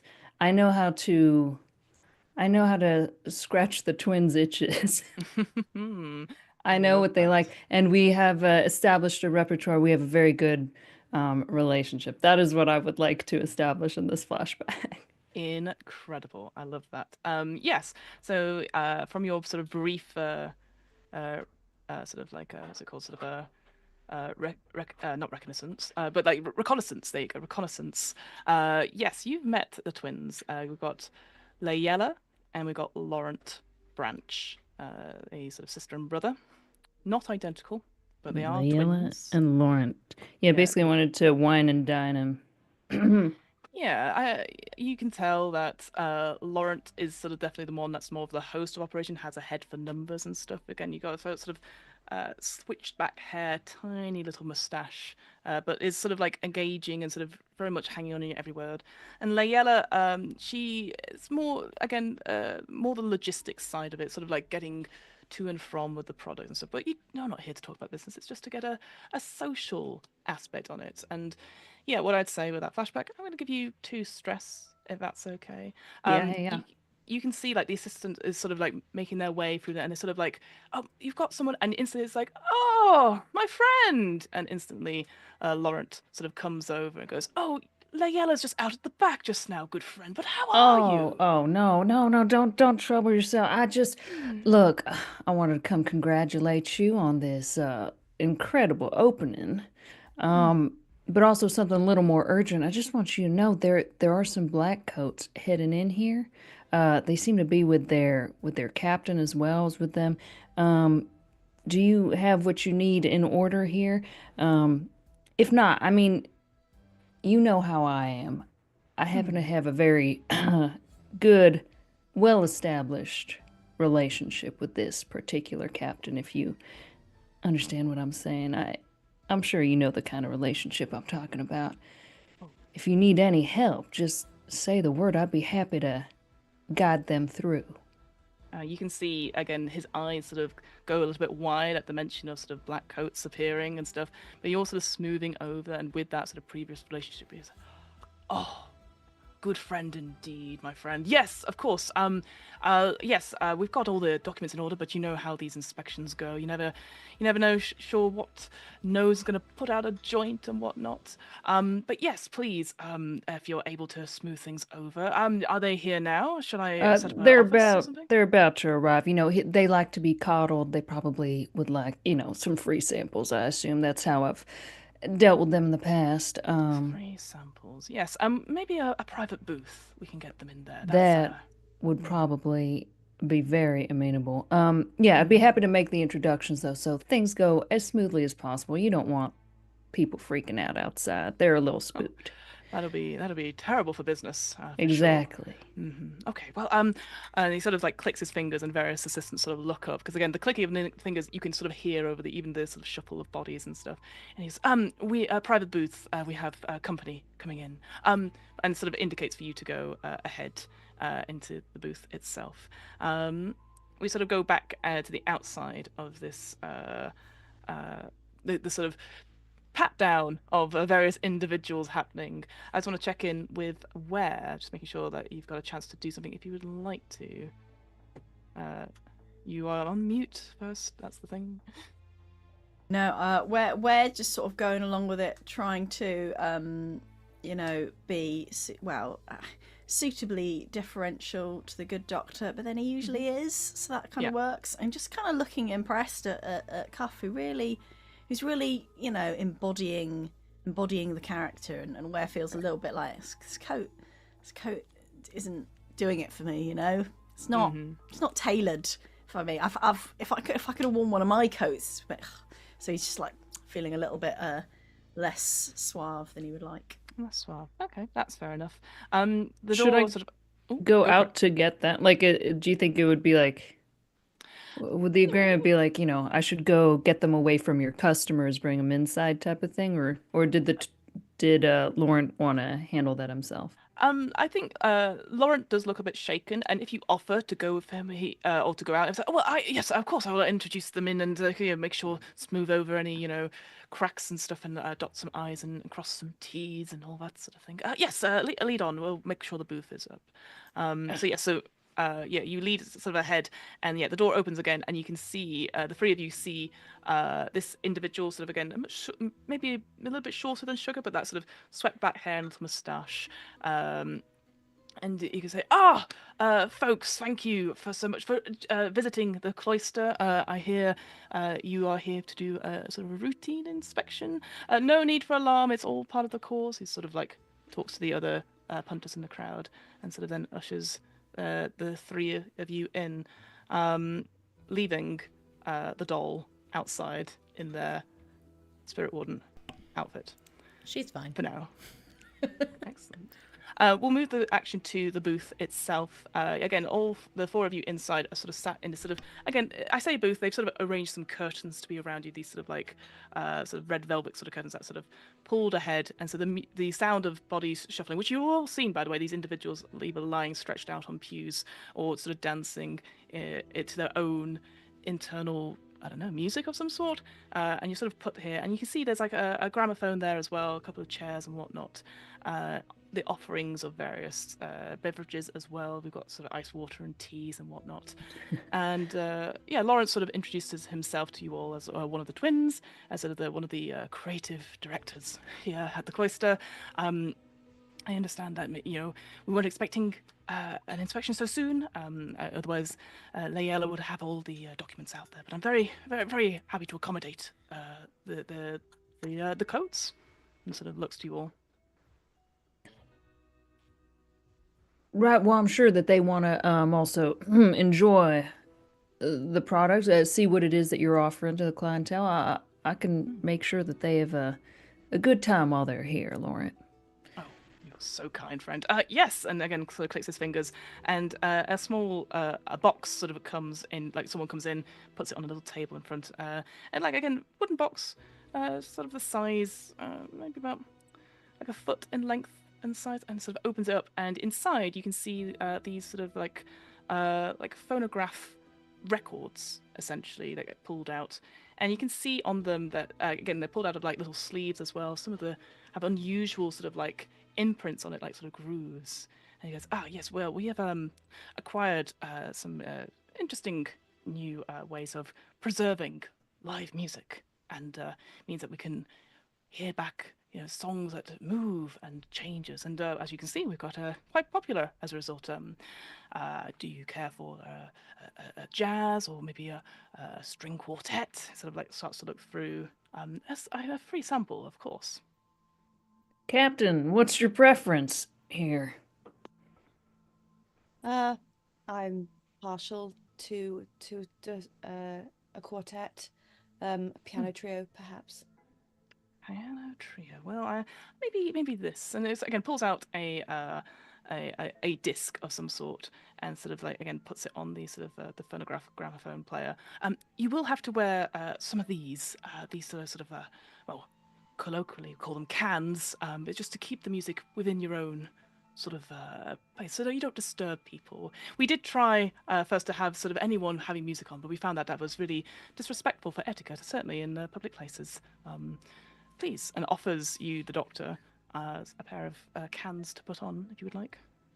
When I get handed them, can I have a look at them a little bit more closely? What are you looking for?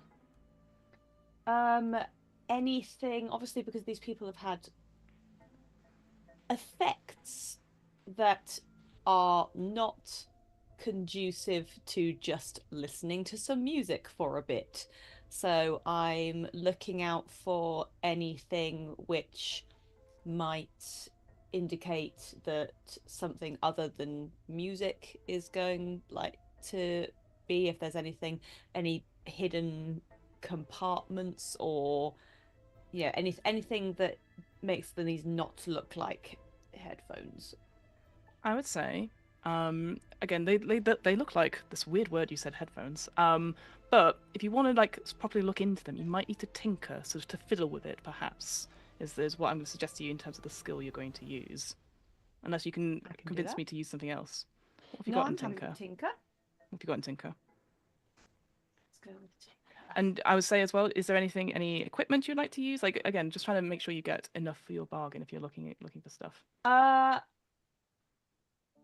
think I've got one of. I take out of my pocket one of those pairs of glasses that then put another lens in front, and then put another lens in whatever else, and then just kind of for examining things. Of course. Closely. Yeah, absolutely. Yeah. So you fill up one of your slots and add a d6. I'm going to offer you also a devil's bargain as well, is that you'll get a lot more information, because again, you're in the middle of a dark sort of club, with not much in terms, it's just like lantern light and stuff, so you might not get as much information as you had like in your workshop.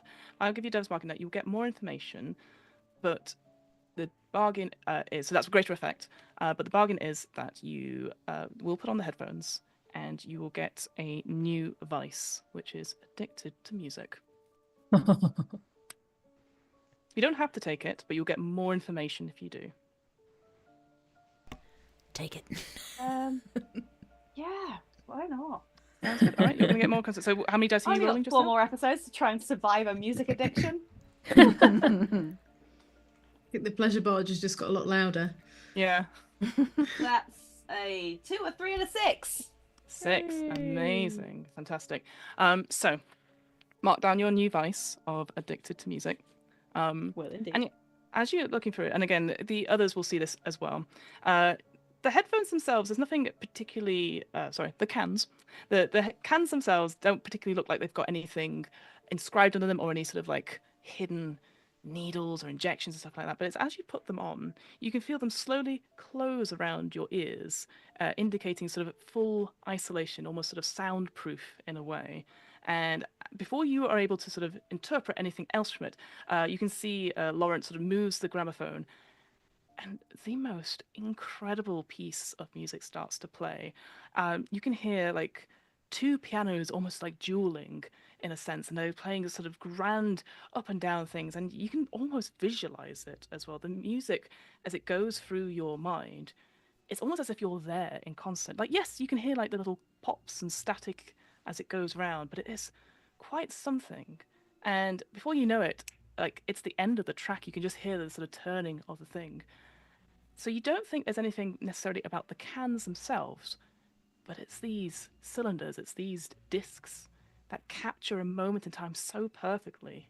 It feels like you were there and gives you an experience. And you realize as you sort of take them off, there's a tear that comes down. You feel moved by this capture of music. And the other 2 see it as well. Like this doctor just like concentrating, like clearly trying to figure out stuff, but doesn't look like they're in any pain or anything like that. They don't tear off the headphones, but they're just suddenly off in a different world. This seems cooler than Spark. Maybe we should deal in this. Dealer music. Music dealer. You can see Laurent is sort of like waiting expectantly, sort of like nervously looking, and every so often looking over to Sugar, going like, like making sure. Oh yeah, no, it's going great. Don't you worry. And I'll pat him on the shoulder, and at the same time, I want to just blow a little trance powder into his face. Oh, incredible! What does that do? Just so that people know at home. It should put him into a blissful trance-like state. I like this. I feel like A pleasant hypnotic trance when inhaled. This is great. I like this. I feel like you're in a bit of a control position just now because he's eating out of the palm of your hand. You've already had that flashback, so you're not going to have to roll for this because you have this new control position as a result. Incredible. So it just happens as a result. So what was it with this trance thing? He just forgets this moment, or just sort of goes? No, he's just going to go into a bit of a hypnotic trance, and I want him to just kind of stay here for a bit and kind of zone out. Well, and then I would turn to the rest. All right, guys. What's the plan? So, do you want these discs? Is that what you're looking for? Or do Yeah, you want... yeah. This is incredible, but the other twin is in the back, and there's got to be a larger collection here. We gotta shut this whole operation down. All right. Pocket the discs we can see just as quickly as possible. Okay, so the discs themselves, they're fairly big. Yeah. Say. I just need a few choice selections, but really we gotta probably destroy the majority of it. Lauren's gonna be like this for maybe give or take 5-10 minutes, so we gotta work fast. I mean, we should, more than a couple. Just if we're going to be the sole suppliers, we should probably have a few extra.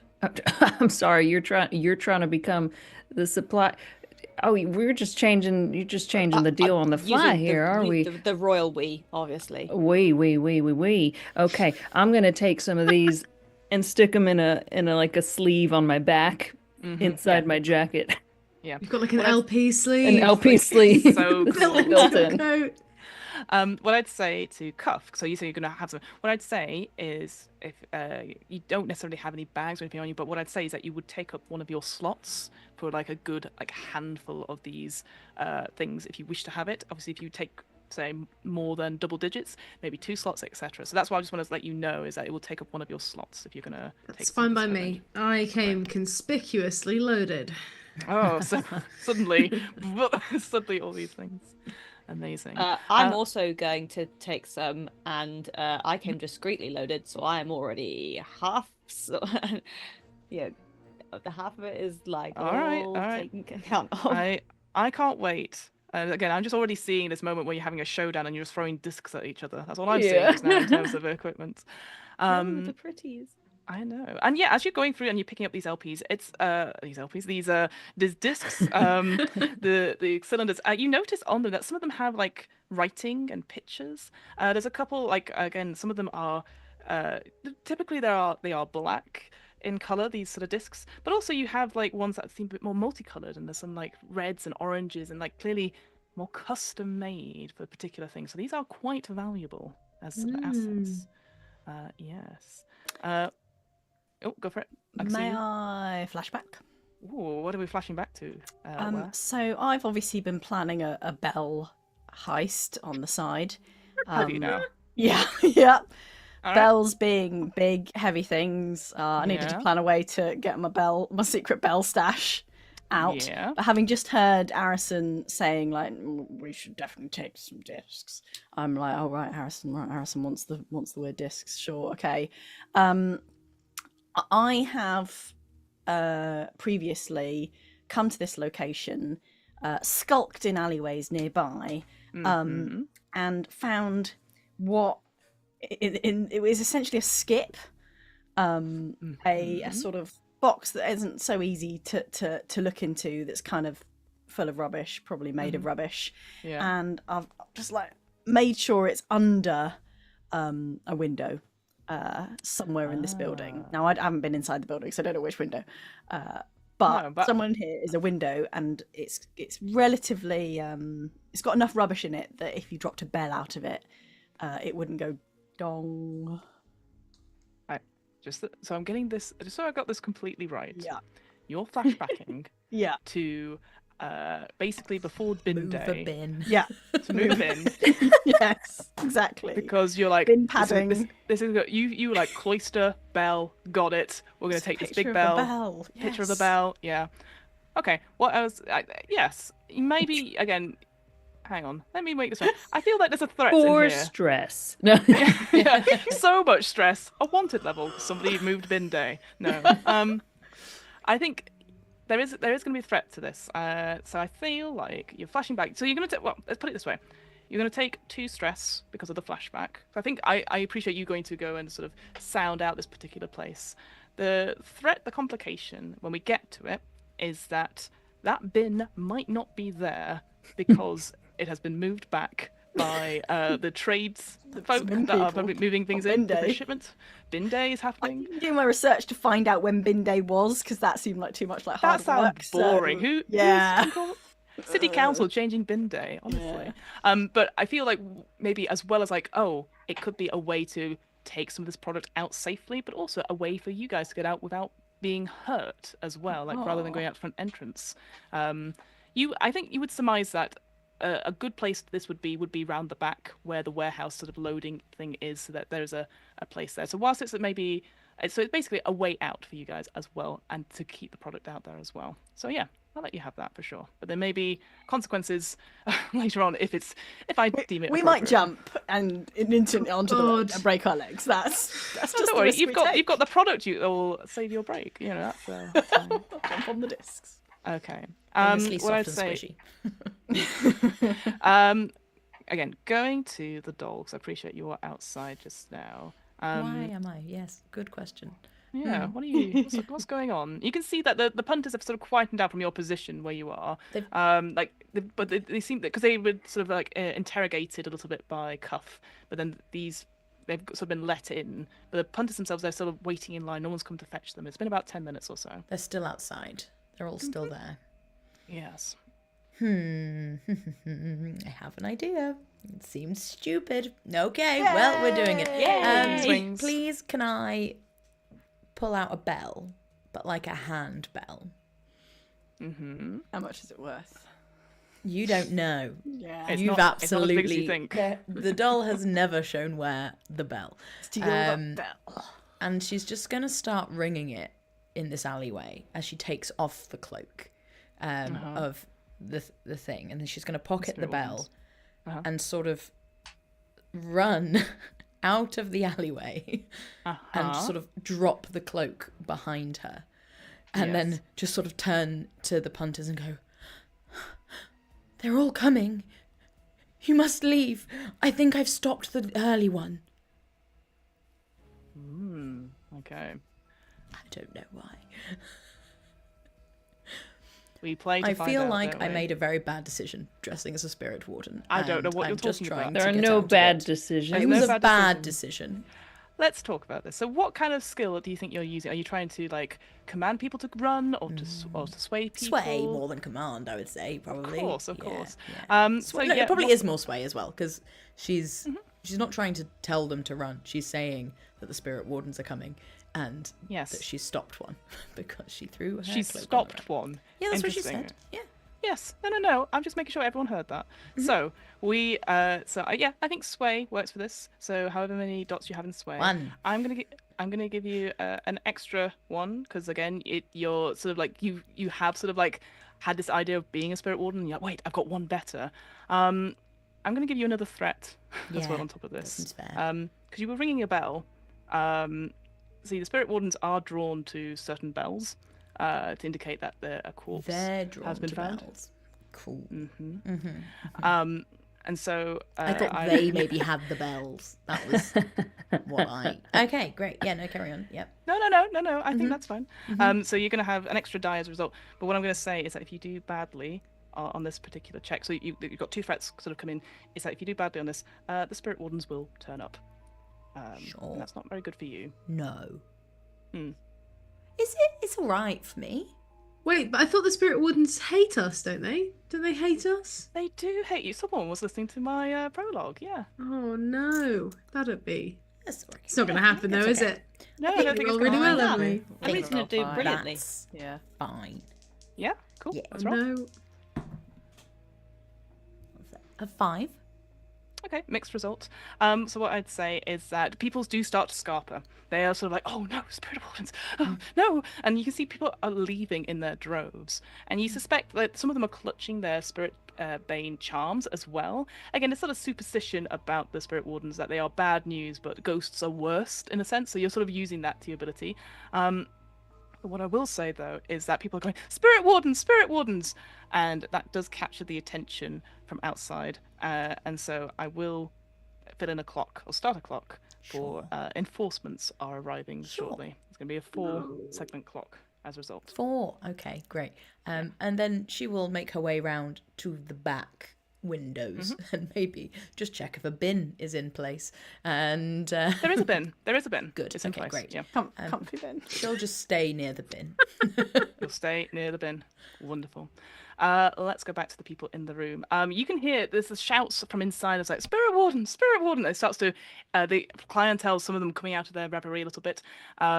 You hear specifically, Sugar, the sounds of Layella, who clearly was at the back sorting stuff out. And she's like, "What is this nonsense, Laurent? Where are you? Oh, for goodness sake!" I'll step out to meet her before she finds Laurent for sure. Yeah, so you move up the curtain, and you see this woman as well. Again, it looks very similar to Laurent as well, except without the moustache. But it's sort of like, so it goes, "Oh, I didn't expect to see you here." Oh, Layella.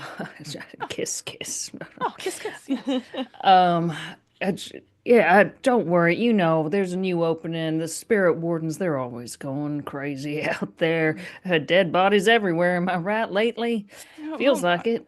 I hope they don't come. We've had a bit of an accident back in the warehouse. Oh no! What? Oh, you need the spirit wardens to be taken care of. What happened? Oh, it was a bit of a fight. There's some arguments about someone moving bins, and I just no! Yeah, Layella. It's fine. I know that like there was an inspection coming up, and I just wanted to make sure everything was prim and proper. And just, Oh yeah, I think the inspection's underway. Now, tell me, and I'm It's holding her underway, hand they're at this here. point. Oh yeah, but they're fine. Did you say that like a little fight broke out, like that ended in death? Well, there was blood, and we're missing someone as well. I think some of the, I don't know, they talk about a fight happening in Crowfoot, and I'm just trying to make sure everyone's okay. And I don't know. Look, Layella, darling, show me, and Sugar will take care of it. Oh, you're so good to us, Sugar. I'm so glad we met. And it sort of starts to take you to the back of the warehouse, leaving. And I sort of like cough under my breath, like, get rid of the product. Yeah, absolutely. So yeah, leaving the 3 individuals in the curtains. Laurent is just sort of calmly just sat there on a pew, like idly, like thumbing through some of the LPs, and sort of laughing to himself a little bit in his trance. I think I would turn to Ware at this point and say, well, you know that sneaking we were going to maybe do together? Yeah. How about this? I'll teach you how to act like a black coat, just for fun, and maybe you teach me how to sneak, and we can find where they're keeping all these things, and maybe the good doctor wouldn't mind coming with us too for role playing purposes. You know, we got to pretend like we're actually black coats. As horrible as that is. Sense. How I turn to Sugar. Oh no, Sugar's left. Damn it. With Lara. How long do you think this is going to last? You're a doctor. You're a doctor, so you know that the effects of trance powder. You've got mere minutes or something before Laurent comes out of his stupor. You've seen the effects of this before. Okay. In that case, what is in this booth of ours? You have curtains. You have what looks like to be a box that's full of a couple of these sort of these discs as How well. big But of like a box? you know, like let's say the size of an LP case. Crate, so like a crate of LPs. Yeah, like a crate of LPs. Yeah, but you've taken both Cuff and Sugar have taken a couple already, so it's not full. But not big enough to stuff a man in. I mean, you could just absolutely have to chop them up a bit. That's all. You could absolutely stuff a man in it. I think there'll be more man than box. I think is what I. How flammable do these curtains look? What if we set fire to the crate? Are you setting fire to the curtains, Cuff? Well, yeah, I am. I'm Great. flashing back, and okay. Well... the moment that Sugar left earlier, and I'm sitting by my own little crate that I was having my little fire in earlier and heating my tools in, to deal with my gammy eye and trying to pull the bits out of infection. I just had a feeling that I might need to do some work on my eye going away. It's so new to me. I'm not used to it. That I bring my tools with me, especially for creating fires, which I think would be probably tinkering tools, I think. Yeah. I would say you don't need to necessarily flashback. I'm not going to give you any sort of stress. You could just have those with you, then in the moment. Yeah. And I've got them. Yeah, you've got them. And I'm seeing if I can set fire to the actual the actual tapes themselves, first of all. They don't. Again, they have a hard, brittle quality, but so they're not necessarily flammable. I mean, you can try. It will take some time, you think, but I will say the most flammable thing in here would be those curtains. Yeah. I'm going to set fire to the bottom of the curtains, just a tiny part at the bottom, because I think it will cause a distraction as well while we sneak and find the rest of them.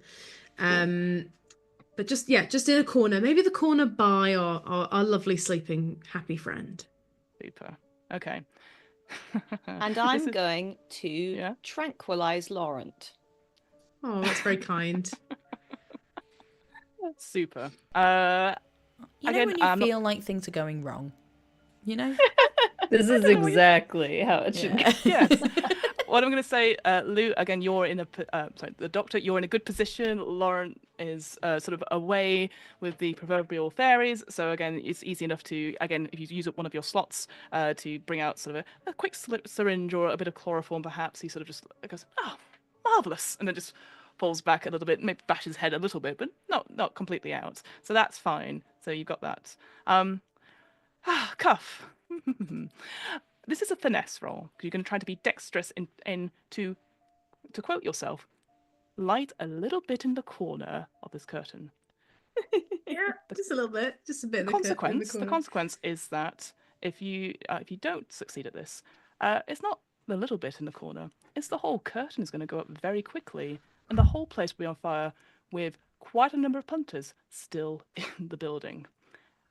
Try and sneak out of that one. Let's do a finesse roll, I would suggest. I would say good. You're using your tinkering tools as well, so you're going to add a d6 to this roll as well. How many dots have you got? How many? I have the standard 0 dots. Incredible. So with that 1 6 from your equipment, you're just going to roll a d6. I'm going to say this is a desperate situation as well. So you'll mark XP for this. And what I mean by desperate is that it's slightly different in the deep cuts. You have to get a 6 in order for it to succeed. If you get a 1 to 5, you're going to have this consequence. Unless you can introduce, unless like maybe where can help you in some way, or maybe you want a flashback to make sure it's more controlled. That's what I'm just going to say, but you need a 6 on this one success because it's very desperate what you're doing. Shamini's eyes when you said desperate situation. I know. Yeah, but desperate means XP. Do it. I think Desperate for she's a Shamini bit... means she gets extra shit. That's Yeah, I was going to say, well, do you want to help out Wes? You might get some XP for this if you want to help with the desperate stuff. I do. Yeah. Very much want us to not set fire to everything. That would be great. Can I? Oh no, that doesn't. Oh, this is more to help. Okay, science pause. If I had some alcohol, Go on. Would it be flammable? Alcohol. Well, it depends what kind of alcohol. No, as in like a Ethanol. drink. No, as in like an alcoholic beverage vodka. that's Yeah, mostly you like water. flambe like a Christmas pudding or something, right? Like Yeah. a 40% some proof rum. would be Yeah, I would do it. quite flammable. Where would definitely drink drinks that would go up in flames. I think that's Yeah. fair. Yeah. I would allow Ware to use one of their slots of equipment to bring out the hip flask that they always have on them to take a big swig, perhaps. Yeah. If this is what you want to use for the alcohol and then just breathe fire, I don't know. I just wonder if that could help us target what's maybe make a little trail of alcohol Okay. so that it's. I was going to more chaotic route. Yeah, but you can make No, sure no, that I'm it's I trying loved to- it though, Fiona. I loved it. Sorry. I'm trying to. We're trying to avoid the whole curtain going up. I'm trying to be Yes, like. clearly we are. Here's Yeah. the alcohol. Here's the fire. Yeah, fine. We'll do that. Yeah, I think so. Yeah, so mark off one of your equipment. So you bring out this thing, and so you're like, and you're just sort of dousing at this little corner. So you hope that bit will go up first and be sort of more concentrated in that. Absolutely. So it's still a desperate action. So you're still going to have to get a 6 in order for it not to have that bad consequence. But you do get an extra die because you are helping, and both because it's a desperate thing, and Asta is helping. You both get some XP. So mark down that XP that you got from the desperate. Nice. Yeah, here we go. All right, 2 dice. Yep. Let's do it. Oh, one of them's a 1, Yeah. and the other one Yeah. is a 6. You can't really see it, but there it is. Yeah. Controlled fire, baby. So controlled. Absolutely Somehow. 100% in control. For now. Yeah, for somehow. I think the way I see it, Cuff, you're like, okay, you're trying to start fires, and Alistair, Ware sort of goes, no, and brings out the alcohol and just sort of pours it a little bit and like, Flambe.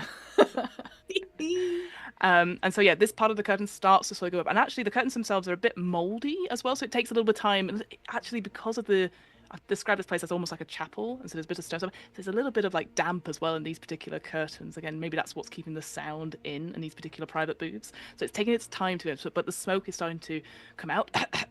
And so yeah, you now have a fire slowly starting in this place, giving you 3 the perfect cover to sneak out in the smoke if you wish to. Brilliant. Super. Shall we? Let's find where they keep all these things and maybe arrange for the rest of them to go up in smoke too. Before we leave, I'm going to put the set of headphones on Lawrence, unconscious form. Nice. Very cool. Get him Like high that on a his lot. own supply. Love it. Nice. Well, like he's just kind Nice. of, drifted off and maybe, suffers some smoke inhalation or something. Yeah, you're sort of framing so that it looks like he's done this to his own product. I like it. Moving over back to Sugar, you are following Layella out into the warehouse bit. You go past other curtains and stuff, other punters, and you go back into sort of there's definitely, as you get in, there are hundreds and hundreds of these sort of boxes, these wooden boxes. And you see there are assistants sort of going through them, trying to find individual discs. Like clearly they're trying to catalog stuff. And she's like, "I'm so sorry, we had a big shipment in the other day, and I just want to make sure that there's nothing untowards, with these inspections. Everywhere is just so corrupt at this point. Of course. Well, yeah, before the Blackcoats come back here, you're going to want to make sure your books are. Have you looked over them? Do you want me to have a look? How they're looking? Would you, darling? Absolutely. Yeah, it's Lawrence, the one for numbers. I'm just here just to make sure people are okay and stuff. They've been talking Oh about. yeah. Lawrence is busy, entertaining. Oh no, not the unionizing. No. Typical Lawrence, just off like socializing. He's. You know. You know it is. Oh yeah, I'd be happy to take a look. Let's do it quickly, because I heard some whisperings.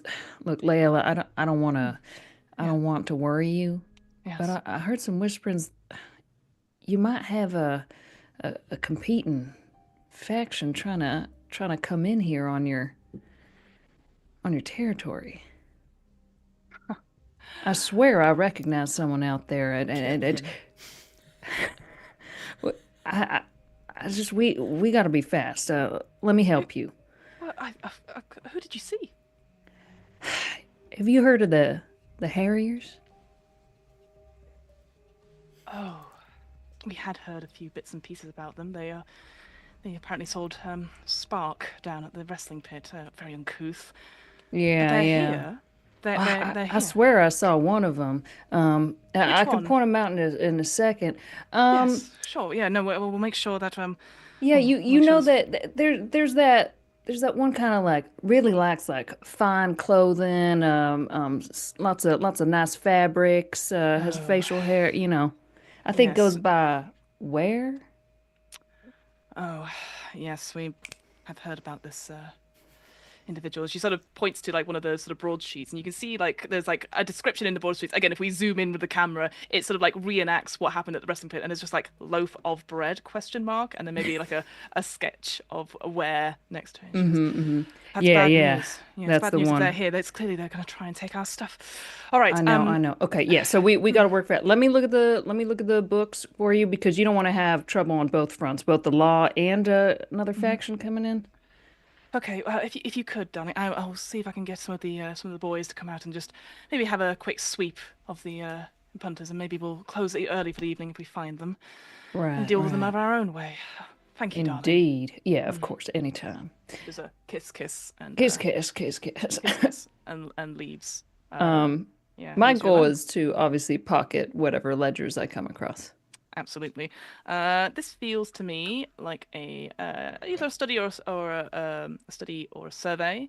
Again, you're in the sort of part of the warehouse where you can see that people are sort of keeping in mind because you came in with Layella, so it's not controlled position. You're sort of like risky standard on that front. So those are the two skills I would suggest. Would you do allow have me any- like a finesse here to actually pocket it? Because I feel Yeah. like she said she would just show me the books, so I feel like I don't actually have to find them as much as Yeah, I like get that. it, put them yeah. into my jacket.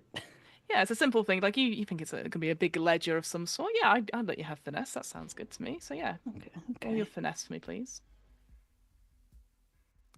2 dice. Let me know what the highest is. 5. 5. Oh, That's I guess I didn't go over what the threat was, but I didn't either, to be fair. The threat would be that someone spots you, in that sort of sense. And there's definitely like some weird glances go your way as you go into like an office space that says Branch Twins on it. And yeah, easily enough, you sort of shake through the different sort of drawers, and you find this sort of very big looking ledger. And as you open it up, you can see the dates and times of where these shipments have sort of come in. They look quite sporadic at a quick glance. There's a couple in one night, there's a couple in previous weeks, but they seem to go back 6 months or so. And it usually indicates number of boxes and how many sort of these discs are in them. But yeah, you have but what the noticeable thing is that they don't arrive here or at the docks per se. There's just names of streets, and it seems like all different streets from all random walks of places. So you've got some in Char Hollow, you've got some in Dunslow. There's even 1 or 2 in Whitestone as well. So it seems like whenever they get these shipments, they just appear out of nowhere. Okay, I'll use up a load spot to like actually try and take I like this. Yeah. Yeah, and what I would say as well, because you feel like the heat of people sort of like looking and like questioning it. So you have been spotted. That's the consequence. Yeah. It says. So if you'd like to push yourself to have a reduced sort of consequence, I'd say this is like 2 stress you've got from this as you're sort of like quickly trying to look through things. You can push yourself. Yeah. If it's going to be 2 stress, I'll do a super speedy flashback. Is just that I've been in disguise this whole time and wasn't disguised when I met them. None of this is my original look, so I don't care if they see me. Perfect. Yeah. So you just take off whatever like look you had with the Branch twins, and then so you are just now Sugar. Perfect. So take that. Okay. Perfect. All right. As you are sort of leaving the office, pocketing this book, you hear a couple of things. Firstly, the shout of spirit wardens, fire. And sort of general sort of rowdiness as the punters are sort of taking off their cans and shouting. Again, it's a sort of rabble that's happening within the main building itself. I'm going to go to the doll at this point because I appreciate you're on the side. Oh, sorry. Yeah, I was going to I'll probably go towards the back door. Is that where you're going to come? Yeah. I was going to say, I think I've basically taken myself out of the main action. So if anyone comes out the back door, that's when I can come back in, and I'm happy to wait for all of that. I'll make my way to the back door as an exit. I wouldn't go back the front way. Okay. Yeah, and we'll say that now. So Sugar, you sort of again, people are starting to move about. Quite a number of the task force at the back here are going towards the sort of where the disturbance is because they've heard that a rival gang crew is in the middle of doing a heist in their particular things. So you make your way out and you spot the doll just waiting out there by a bin. Hello, Sugar. Oh, hey there, doll. Where are the others? They're inside. They're doing their thing, Ultimately, this is your heist. In fact, all of the products right there. I'm holding the door open. It's all right in there. The doll you remember the deal. And see the smoke coming out of the building. Yeah. And just sort of pull out the bell from wherever she's pocketed it. And just go, Sugar, should I start ringing this now? Or are you actually going to help?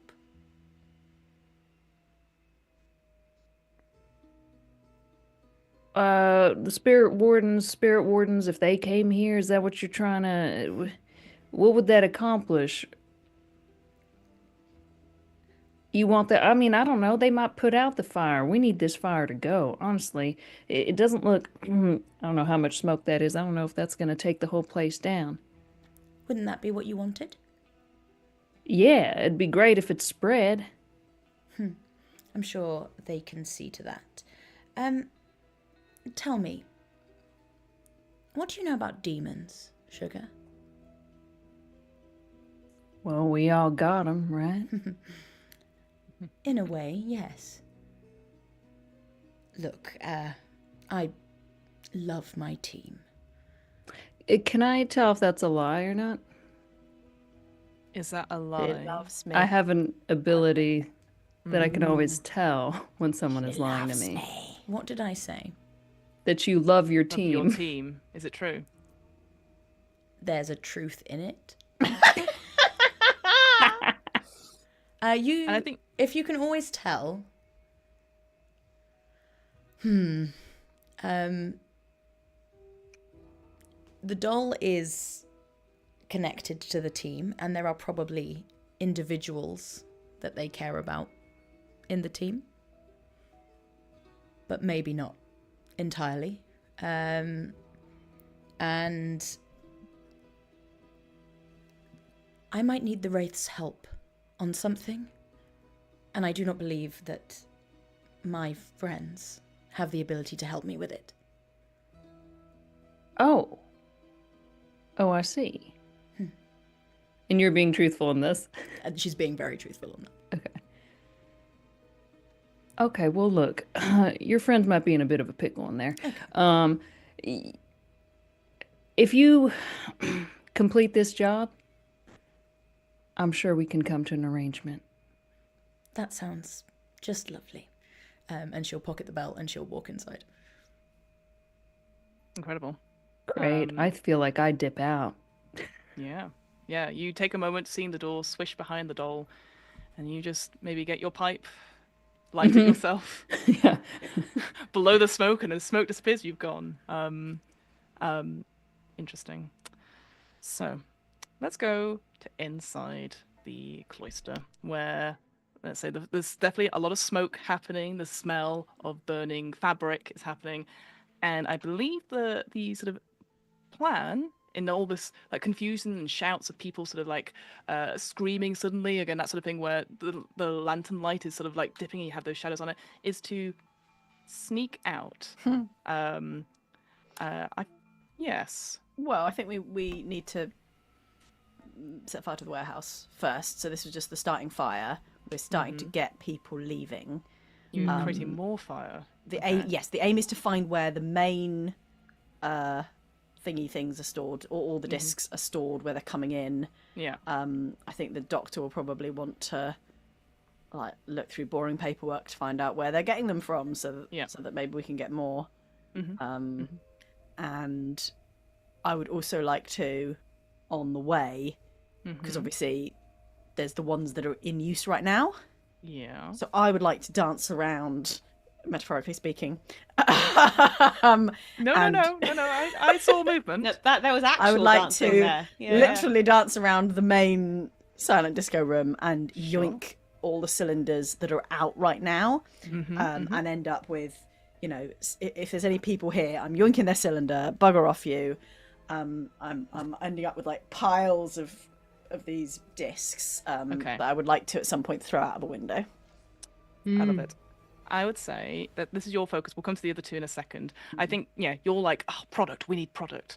So here's the thing. This is a desperate situation because people are screaming. So you get to do the extra D6 on your yoink, yoink, yoink. yoink. What I will say is that if you don't do well on this, you are going to take a level 2 harm, which is smoke inhalation. Smoke inhalation. Yes, it's not great, is it, with the smoke? No. And that this is not a healthy and situation. I'd say I'm going to give you another threat as well, so you can add another D6 to this as well, because you have people screaming and rushing. So that consequence is that they'll bump into you and you will drop this product and it will break and crack. Seems very likely, doesn't it? Now that you mention it, that's so plausible.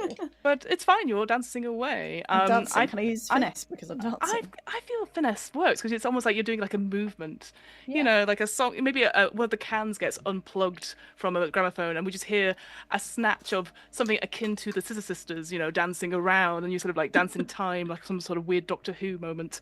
And you pick up various discs as you go. So roll for me a finesse with your +1 for the threat, and obviously you get 1 because of your desperate action as well. You need to get a 6 in order for this to be successful because of the desperate stuff. Yeah.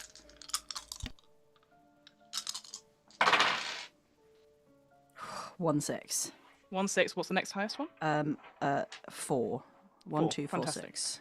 So what I'm going to say is that we've got 2 threats coming in here. One is like being bashed into and dropping the product, and one is getting the smoke inhalation. You can assign the 6 to one of them, so you won't get that level of harm coming in. So it's either you take the harm or you drop the product you're carrying. Oh, I'll take the harm because Arison wanted some discs. Obvious Absolutely. answer. So I'd say Cuff and the good doctor, you are sort of like, again, you're making your way through. I'm not going to make you roll for it because, again, you're leaving, going to the background. You're like, where? And you look back and there's a moment, a freeze frame moment, as just on the dance floor, this skinny gentleman is just like, what? Like piling them up like pizzas. And it's slowly getting there. And maybe you need to drag him out of the dance floor. He's like, the smoke is filling the place at this moment. And again, people are rushing out of the front door, but you are like, you've got him out, but he's coughing and spluttering. He'll need a doctor to get rid of that level of harm coming in. Oh, wouldn't it be great if you had one? But yeah, and at this point you see the doll from behind. Again, you're in this sort of warehouse, and you can see again people are crying. You can hear the sounds of like calls and more importantly, you hear the sounds of sirens. As clearly the Bluecoats have been informed at this point that, and the firefighters guild as well. You can hear that the sounds of emergency services coming to this place, surrounding it and sealing it off. So that is sort of the outside threat at this point. The doll was by. It was just going as a back door, right?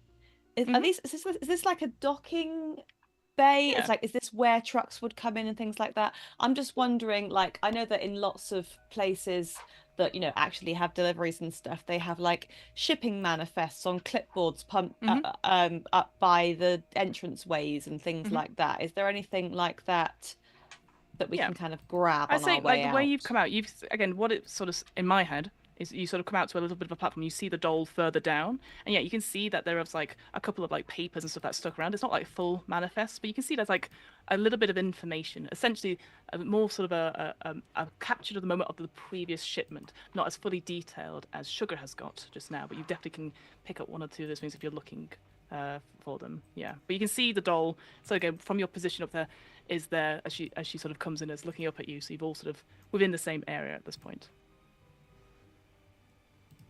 So we need to find this back room. I think I would go straight up to the doll and go, right, we're nearly there. We just need to take out the rest of the supply. Have you seen a back room or anything, Primula? Oh, I just came through it. Brilliant. Okay, fantastic.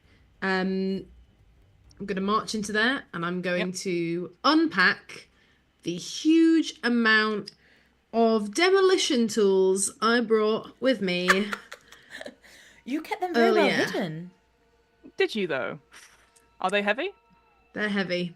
Cool. So that means you're conspicuous. That's good to know. I'm just going to put another tick on some clocks.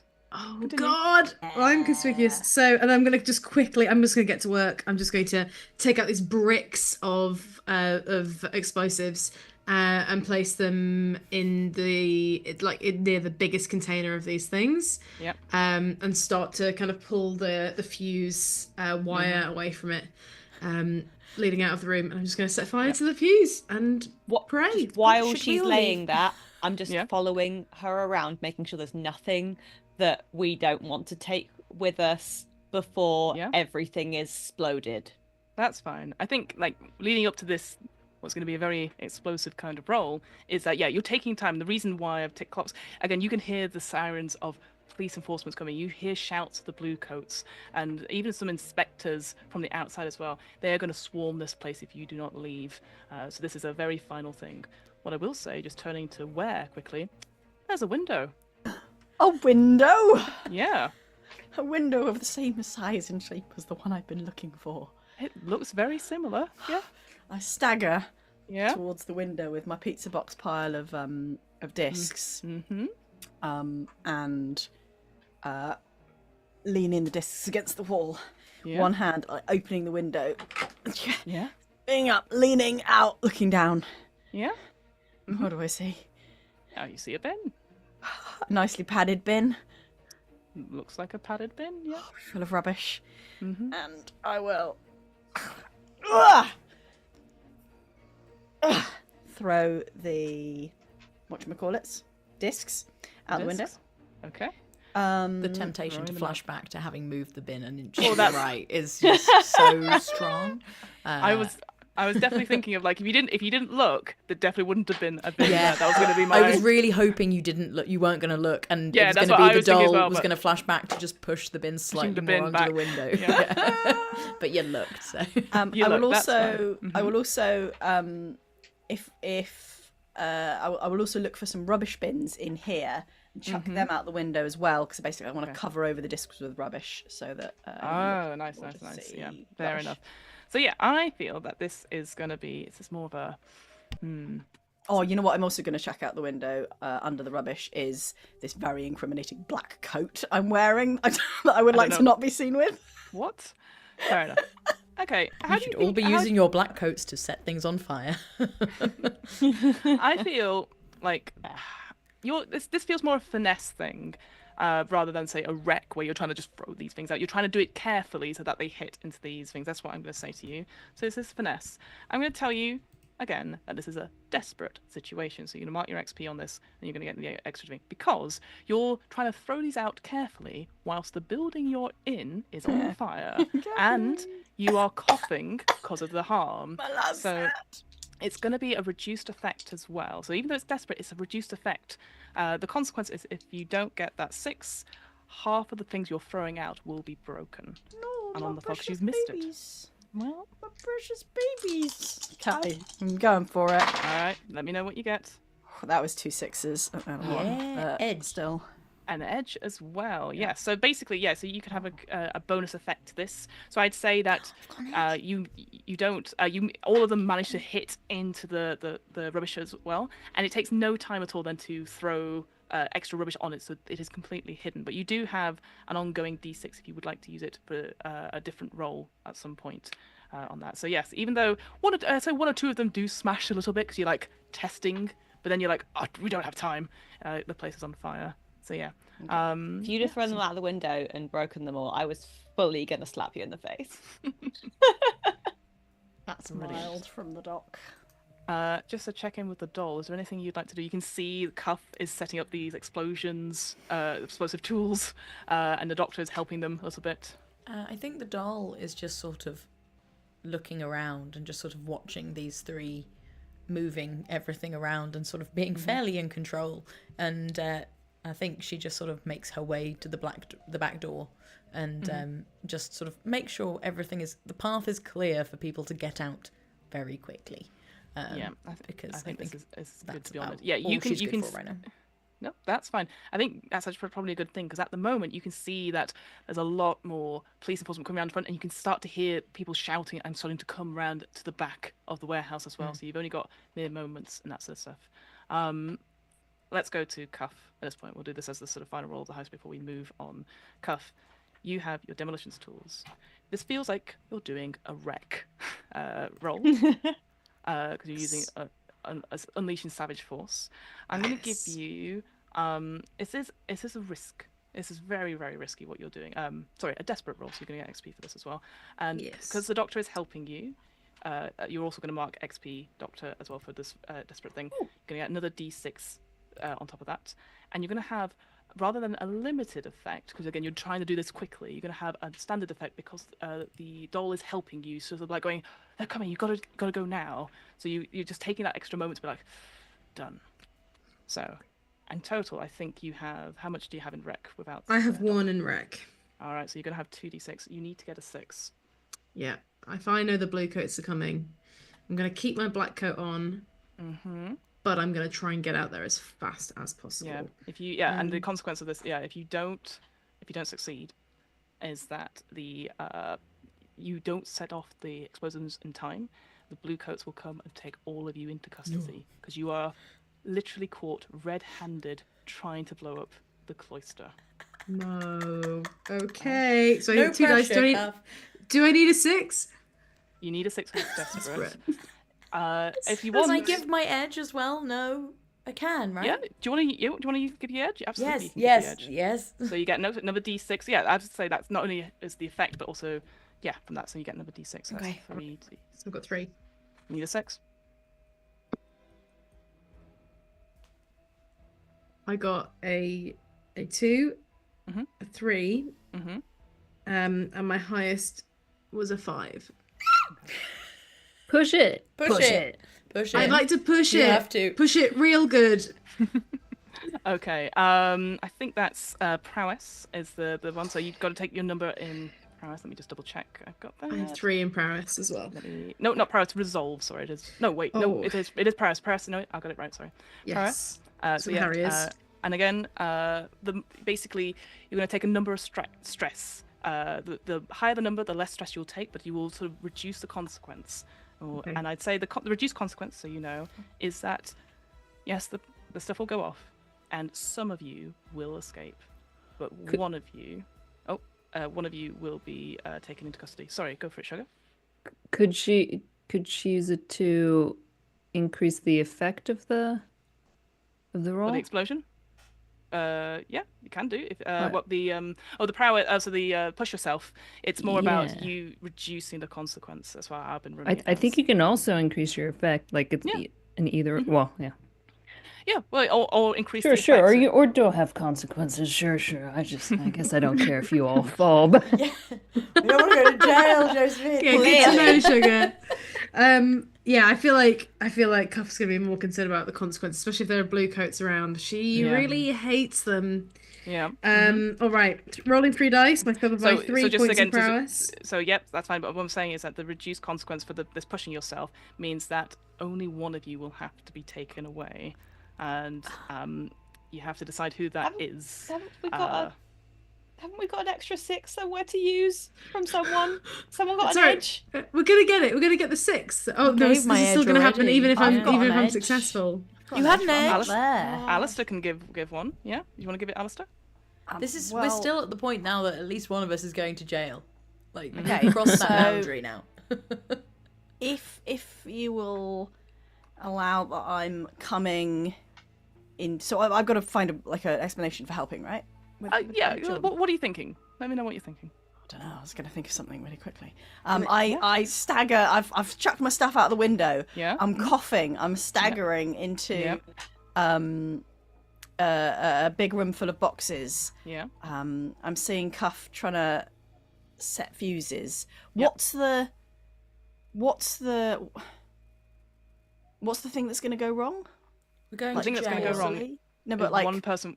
Why? Like, what's the thing that's going to cause that? That's going to. So the Bluecoats are surrounding the place, and because you're taking time to blow up this place, means that you're going to get caught in the act of actually blowing up, which looks super bad for all of you. Unless we can blow it up quicker, is that? Yes, exactly. Yeah. Okay. But what I'm saying is currently, this is us pushing us. We've already rolled, and because it wasn't a 6, because it was a desperate roll, we're it's still going to be a reduced consequence. So one person will still have to go to jail when the pushing itself is. But we're getting this extra die for Cuff to do the push themselves roll. Ideas. How do I help Cuff blow things up quicker? I think that's it. I think one of us is going to prison anyway. Have you got a big fan that you can fan the flame? Or the vodka. Maybe if you just pour the vodka. The booze. Yeah, I can definitely help set fire to things quicker. Yeah, okay. There you go. Yeah, great. That's it. Yeah, perfect. So or create smoke so they go can't up and see down. us. Perfect. I will go up and down, scattering alcohol from my hip flask. Yeah, you're desperately going like, this is how I can help. Absolutely. Great. Right. Okay, So you're going to get another d6 from where on this front? Let's see if we can take that stress and reducing the consequence. So it's not everyone goes to jail, just one person. You're kidding me. I've got 2 6s and a 5 and a 3. You get an edge. That's great. That help? You do get an edge. You don't take any stress. Incredible. I want you to narrate, Cuff, for me how this explosion goes up. And then, yeah, I want to, as the Bluecoats are rushing around the corner, the smoke is happening. You can see these vinyl records are sort of in their cases with the fire, sort of going. Explain to us how this place blows up. Okay, as I set the fuse, I turn to Ware and Arison and Primula, and I'm like, get out, it's gonna. And just as I'm about to finish it, the first crate in the back just explodes, and it's so loud that our ears just, there's no sound, that's just ringing at this point.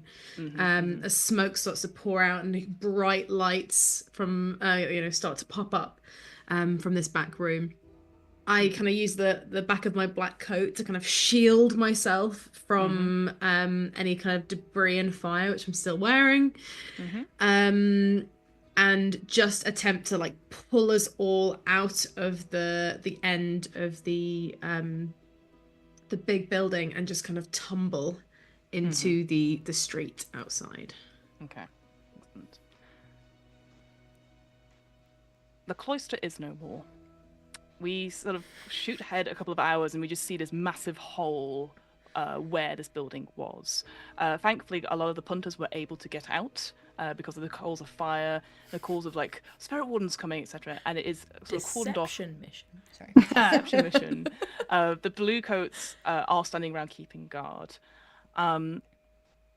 Laurent is found underneath some rocks and some bits of masonry. Badly injured, but not dead. Hooray. Good. He's Good taken for us, into, is it, to be honest? he's taken into Probably custody, bad. and I'm Layella Charlie. as well. Layella as well. His sister is also taken in for questioning about holding harmful vices and stuff as well. Yeah, Oh, good. She's gonna absolutely dob us in. There's also another person found in the rubble, and I'm going to leave it up to the four of you. Who is left to be taken by the Bluecoats? I'm not going to choose because that's not fair. But is there someone willing to? Does anyone want to go, or should we just roll for it? I can't run. I've got really fucked up lungs, so Yeah. True. You want I to just would make it lean- you? I would lean that way, but Okay. Okay. If you're offering it, Shams, like. I would do anything to not go with them. I would do So- anything. the thing is, I think it's not going to be Cuff and Cuff Primula will because punch you out if it Primula, I looks like think, was she's going to be leaving. left. But yeah, it's not going to be Cuff or Primula, and if Arison is like struggling, then Alistair would probably help. So I feel like Sure. I'd say then out of the Can't rubble. be annoying for 2 whole episodes and then make a heroic sacrifice. or can I? Shamini can and she will, and she'll bring We in a new pull- character. Can freaking will.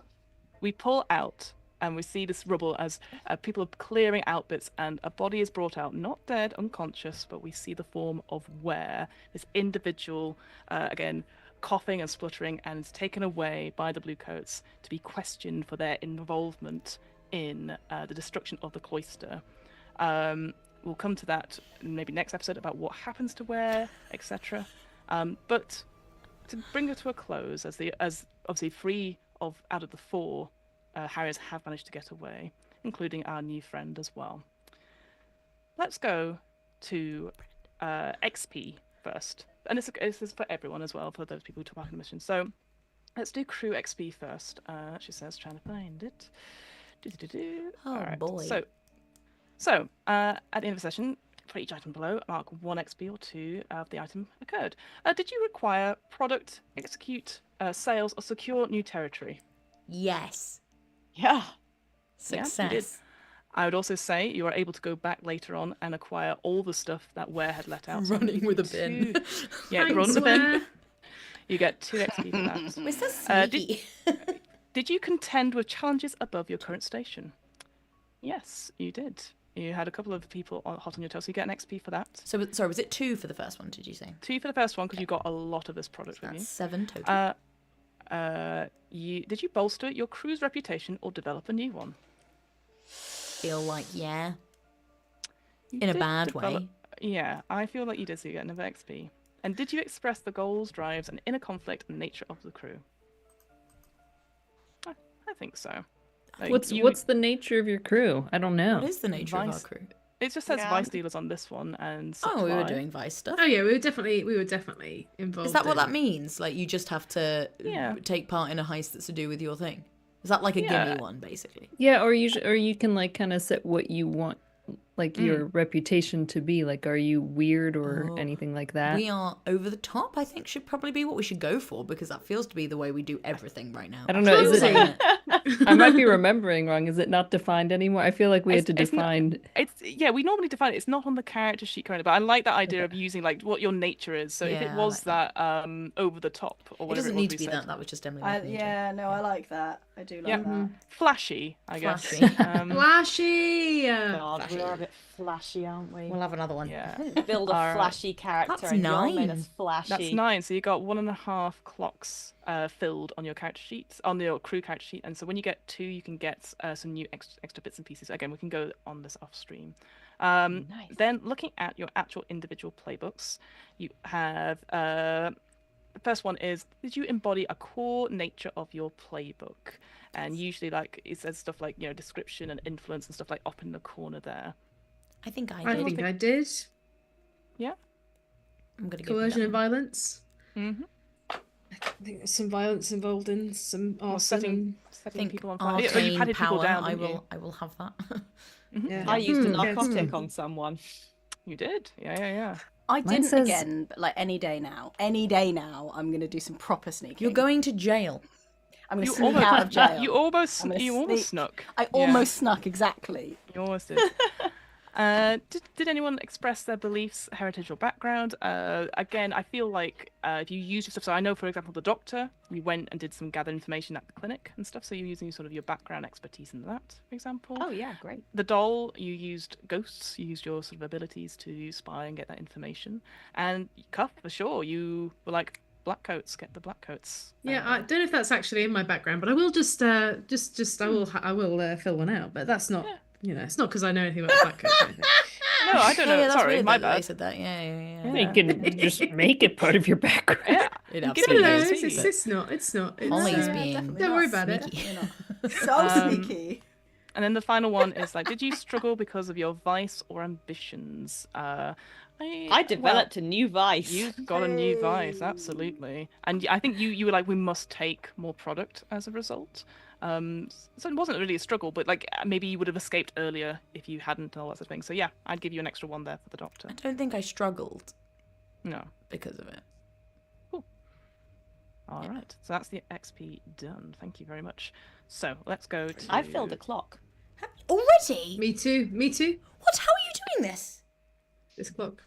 Yeah. How many segments are in your clock? You've got 6. 6. Yeah. You, I've only got 3. I'm gonna say, as a very cheeky player, you guys are being very good about it. You can really stretch getting your XP. You can argue that this connection actually connects all the way back to this one person you knew in your backstory, and you pulled it out in this moment. Yeah. Shamini and Holly, have you been marking XP when you made a desperate roll? Yes. Okay. I Good, don't you think I've quite made a one few. yet. You haven't. Yeah. No, I made at 2 all. this. I this- haven't either. Yeah. Yeah. Mm-hmm. You made So- one with me, Lou. Oh yeah, that's true. I did mark it. Yes, you're right. I did. Okay, so we're going to go out to the fallout. I will do the stuff for the factions off stream because that's not very interesting for me to work out looking at numbers. But let's talk about the heat. So, do we think this was a smooth, low exposure operation? Oh yeah. Oh, very low exposure, I thought. I don't think anyone would know anything happened. Low exposure to Pretty to sure. some smoke, probably. Yeah. So yeah, we'll What's take up, one there. Shamini? Yeah. You we'll had take... high exposure to smoke. So you're going to take 2 as Oh, 2. standard. Okay, yeah. 2. All right. Sure. If If you say so. I do. Was this a high-profile or well-connected target? I don't think it was. No. It was up and coming. It's on the same level as you. Yeah. Now, was there open combat, destruction, or mayhem? I don't remember that. A little bit. I think maybe you Smidge, wouldn't have to I give in, but like, suppose, you know, yeah. not necessarily. Yeah. Okay. So yeah, So that's 4. Okay. 4. All right. We had. Was there a death that occurred in connection to the score? There wasn't. No. Oh, that's good. Literally no one died. How did we get away with That's that? good. Typical, isn't it? Jesus. We blew up a building and Oh. no one died. I really thought I was going to be on a murder charge there because like Yeah. I was, And no one oh, died. God. There's enough smoke. and fire. Were there any witnesses that can be questioned? No, just a few. Like, do you have to do one per witness? Because if so, we're in trouble. And were specific crew members identified? Well, Ware got captured, so I feel Yeah. like that's a strong Yes. yes. Only Sugar. And you know, fuck him. Sugar doesn't count. I will was not. I was in Dob us in. disguise. I was in You were disguise. in Oh, disguise yeah. the whole time. You were in That, disguise. that But I sneaky did- flashback I has did given me ideas name- for future flashbacks. So I did name yeah. where Did. You did. specifically. that's So fucked. the heat. No, That that's we've got why from this, he was taken. The heat that we've got from this mission is totaling to 8 just now. Okay. Wow. So All that's right, that's- 14 total. No, Okay. it's 1 wanted level plus some extra heat. Okay. However, we're going to come on to how we're going to get rid of that heat if we need to. Let's talk about the payoff first. So payoff is going to be 1 coin per player, so that's 5. Yay. Equal to the target, with another extra 3. So that's coin that you've got in sort of product as well. So you got 8 in total. You're also going to get reputation. You're going to get 4 reputation because it's generated by the thing. So you got that on top of that, and that's going to be, I think that's 7 you've got now. Total, 7 total. So one thing I'm going to tell you right now in terms of heat is that so we've got a wanted level. We're going to have to deal with that in a second. But for you can reduce heat by spending either coin or reputation to bring it down. We'll have to deal with the wanted level first, but you can reduce it down because wanted levels are not good because it means that Bluecoats are on high alert, especially if one of you has been Is the idea that if you spend coin, you are like bribing people, or Yeah. Oh, It's a mixture. Whatever you want to do, again, it's that sort of montage in that sort of sense. shall we just spend a shit ton of coin? Like, Yeah, I'm down for it. like Gets the Bluecoats. What's the wanted level? What number is the wanted? Sorry, once we get to. Hang on, 1, 2, 3, 4, 5, 6, 7, 8. So you said it was 14. Yeah. So you have 1 wanted level and then 6 heat. Oh, so it's 8 is the wanted level. I've just counted it now. Yeah. So we'd have to spend 7 coin, which would leave us with. The wanted level will get you down. It basically just helps you. Like the wanted level we can sort out, but I think it's just like you can spend reputation as well. You've got some reputation. I quite like having a high reputation. I don't know about everyone else, but it feels cool to have a good reputation. It does feel cool. Why don't we spend like 1 reputation and 7 coin to bring us back down to just a wanted level. 6? No, that would be down to 6. Oh, it would still be down to wanted. We can't I take think it you below. can we need to deal with the In which case, let's not spend that much coin. Let's do 1 reputation level and 5 coin and bring it down. Yeah, let's do it. Yeah, to 1 wanted level. Fantastic. Thoughts? So the 3 so the 3 Harriers who are out of jail, how do you go about like reducing this heat off you in the coming days? Using the coin and a bit of your reputation. How do you think you guys go about that? Again, you just have to narrate it. I'm not going to make you roll for it or anything like that. My feeling is I wouldn't go myself, but I'd probably talk to Primula about some old people I may or may not have had contact with in the police force, and told her that's the best place to go to spend some money to get some heat off of. Primula will go to the police around that, and she will use her sort of general being slightly creepy, being slightly I see the future, and also if you just take this coin from me, maybe you heard nothing about the Harriers, and maybe that's better for your fate and what might happen to you.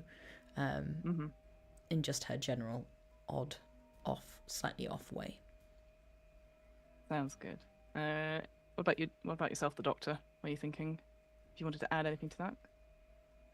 I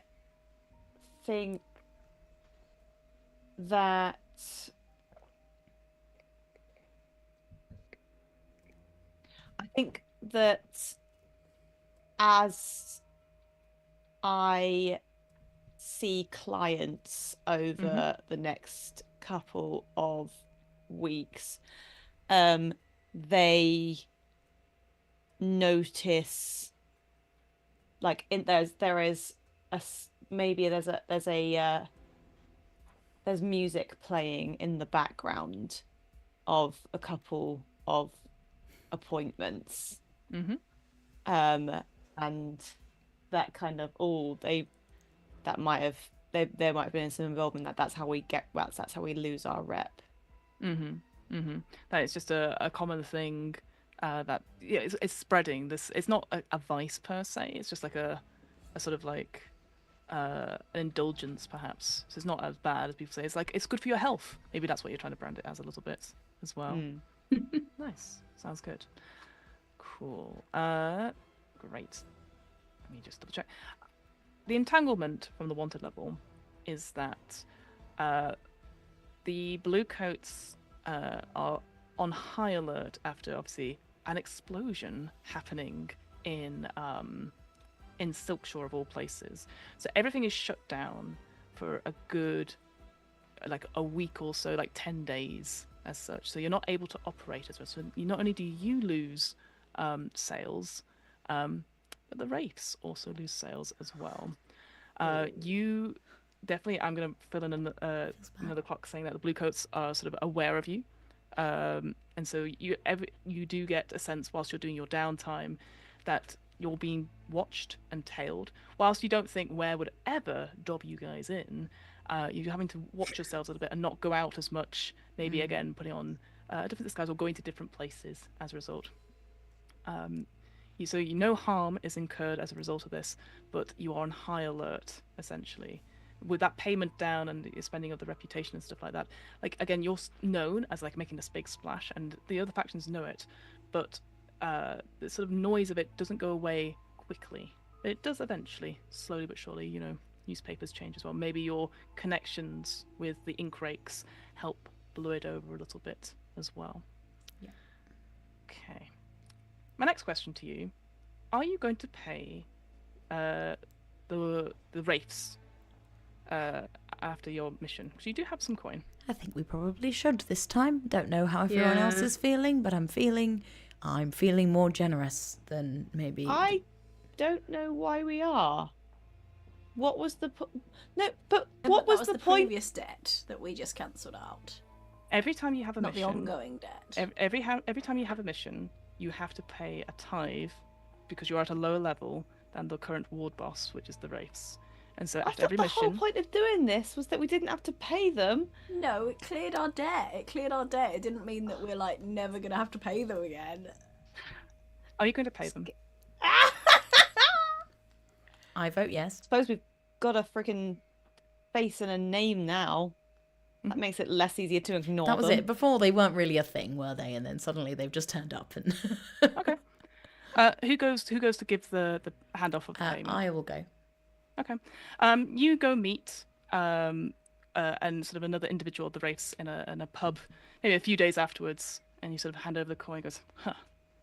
Finally came to your senses, eh? Good. Just thought there could be a mutual understanding between the two groups. What made you think there would be? You came onto our turf. You stole our clients. I think you'll find that we can be very useful for you. Huh. No chance. Why would we work with you? You already have. No, we haven't. Excuse you? Excuse you. Why would we ever work with harriers of all people? Knew it! I've done it! Take your beak and stick it somewhere else, love. Just out. I will do just that. Out of curiosity, Uh-huh. have you heard of someone called Sugar? Oh. Go on. Fuck off. Yeah, I'll do that. Yes, okay, lovely. And then we'll just walk away, just like fuck. So your debt is cleared. You've reset the clock. Do we have to pay the whole debt then? They say. Yeah, how much do we have to pay now, given that wasn't... You've just taken one slot out. You were only one segment in, so you paid that back. So now it's started fresh. We paid from last time and this time? Yes. Yeah. Okay, so we did and okay, right. Okay, Yeah, you did. fine, You did so- exactly what you meant to do. You also might have found out. know that. I wouldn't have necessarily been given them enough money to do that. We because weren't I... taking them enough money. Yeah. So you. All right. Let's then go for. Just got arrested for nothing. It's fine. Josephine. So Ask more questions. We're going to go to our players' downtime as well. I appreciate the time as well. I'm going to try and be quick as we can. Obviously, the way we do in deep cuts, we have Vice, which is separate to your downtime activities. I'm going to say, Alistair, you cannot do your downtime activities currently. Maybe we'll have a little scene at the beginning of next episode to go through what you're doing, just for expediency's sake. So have a think about what you would do in prison briefly, and we'll see what comes of it from that. But And I feel like we should skip mine too. Like, I don't need to do downtime. No, you don't. Yeah, that's fine. I'm not going to help anyone with their clocks, I don't think, now. Nah. Whose downtime might be trying to fucking find Sugar. I'm doing my own thing. So check with people. Is anyone indulging in their vice at all? Okay. Me. The doll. So you would need to spend 1 coin to clear all of your stress. Done. Yep. And how much stress do you have? 5. 5. Ooh, Okay. yeah, of course. That's fine. Describe to us what you're doing in terms of your vice. How are you clearing it in a short scene? Can I weave it into my downtime activities as well? Sure. Yeah, what are you thinking? I think for her downtime activities, I've forgotten where that list is, but I'm going to do exactly what I was doing last time, which is looking into the ritual that I'm trying to create. Yes. And the way she is doing it this time is I like to imagine that in their lair, she's got a little room with a little windowsill. and she just sort of opens the windows and places some candles along the edge and lights them all up. And eventually a sort of pigeon lands nearby, and she just reaches out and grabs it and pulls it in. And her eyes go white, and this time, instead of the light of the candles going into her, light from the pigeon's eyes starts to like splutter and like goes back towards the candles, and she watches as sort of slowly light leaves this pigeon, but then she sort of puts it out on the ledge and lets go and just wants to see if it still flies. Absolutely. I think because of the way you're doing this, you're going to fill in another segment in your clock about extracting the ectoplasm. And what you can see, like, the pigeon is like, it looks almost diminished in color, as if like one of the faders has sort of gone down on it, so it looks much grayer, perhaps. I think the key thing is that its eyes, they no longer have pupils in them at all. It's just pure iris. And so it's just that pure color. And it almost like moves every so often, as if it's just, oh yeah, I'm supposed to move, or like it just shuffles its feathers. But it's almost like on a background movement, background animation, that sort of thing. Idling.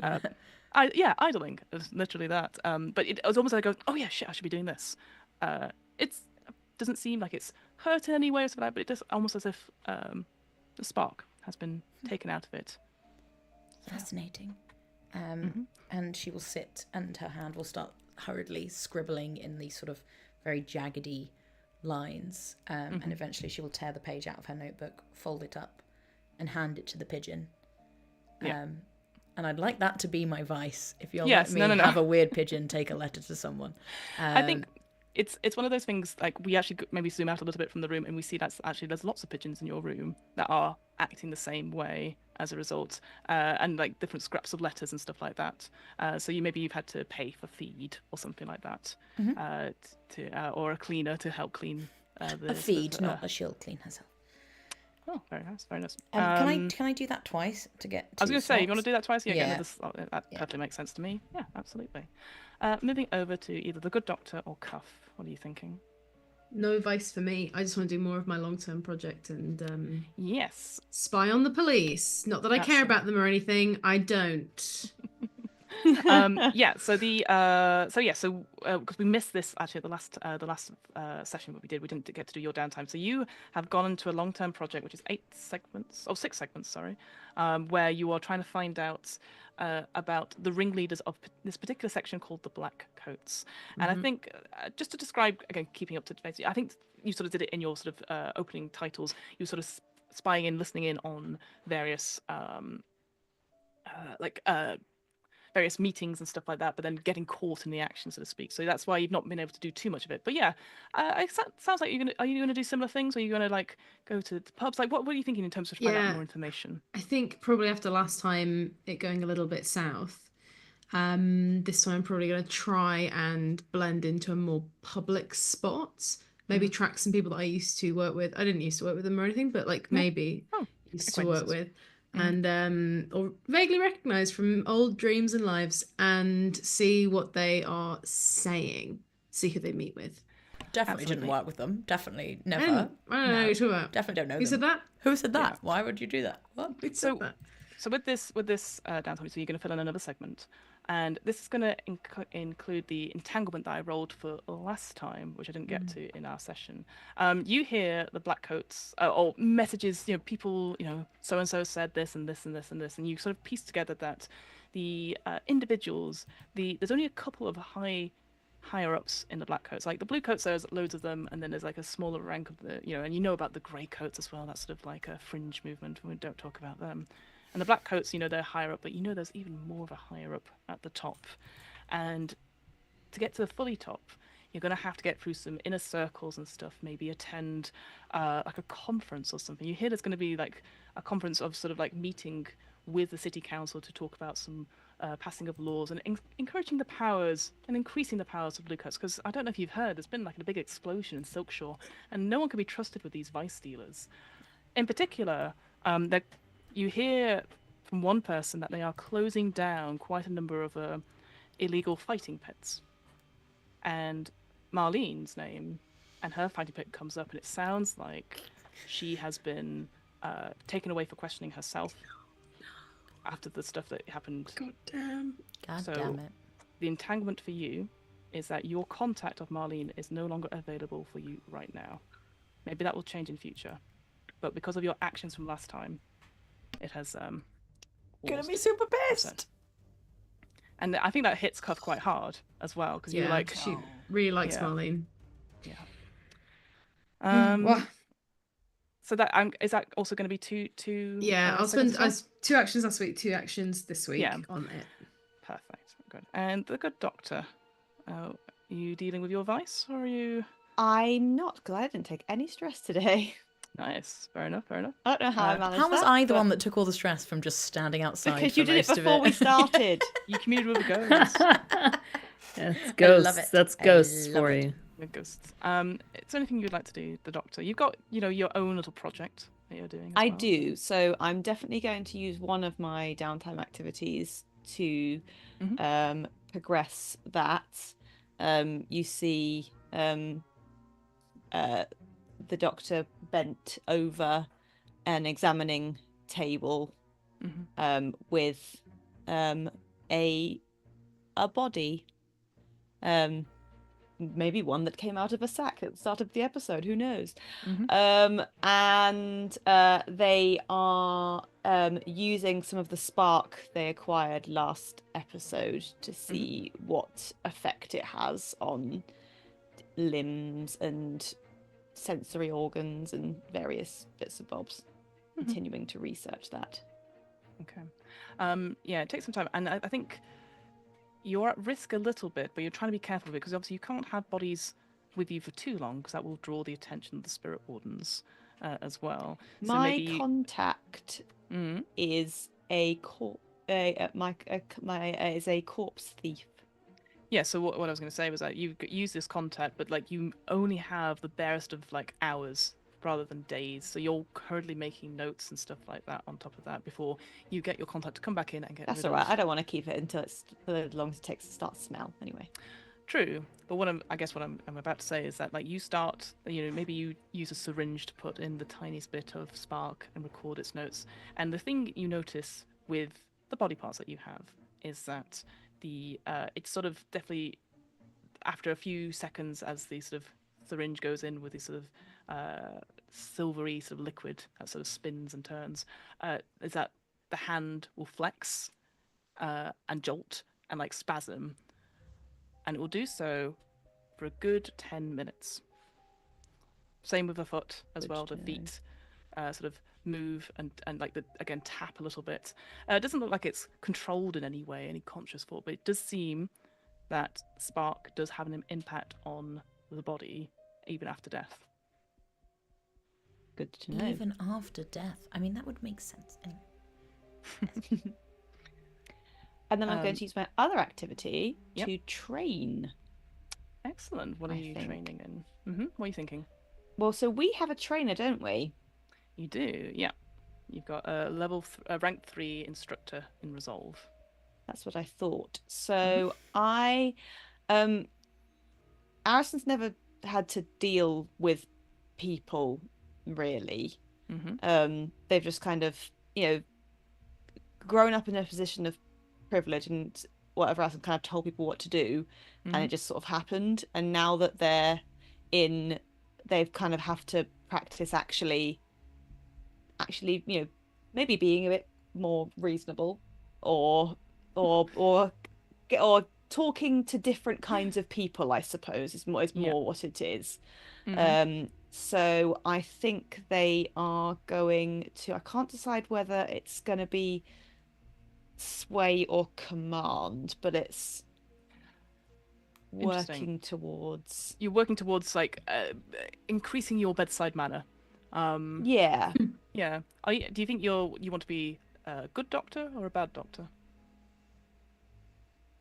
I think we know the answer to that, don't we? Right. It sounds like a command then. That's what Your name says good doctor. Do you have any dots in command just now? I do not. Great. I'm going to be a little bit changing because normally I don't know how many clocks you have filled in terms of your XP. Have you got 2 or just 1? I filled in 1 complete clock. Yeah, normally you would need 2 just to start that process. Oh, do you? I'm so sorry. No. Yeah, because again, we've got very limited time doing the series. I'm gonna say this for everyone: is that if you want to train, you're gonna spend 1 of your clocks, and you'll get a dot in command. I'm just gonna do that because again, we don't have time to go for the whole thing of that. And like you said, as a good guest, Josephine says, you guys need to ask me for more stuff to get those XPs up. It's good to know. So. Yeah. And I think we'll just frame this up so like in the sense of like you're trying to like you see like sentences on like an elocution board, but it's like more commanding, you're more shouting. Maybe it's like an opera singer comes in and is talking like you must project, and you just start sort of shouting at commands and stuff like that. How we have like a debate club. Yes, try and be intimidating. Yes, incredible. Fun. So that sounds like that's all the downtime stuff done, and we're gonna go to our sort of final little scene. I'm going to follow Sugar. Sugar, where do we find you the evening after the explosion of the cloister in Silkshore? I, of course, make my way back to... Can I say his name? I just want to... Sure, yes. Okay, great. Yeah, I make my way back to my dear Lord Skurlock.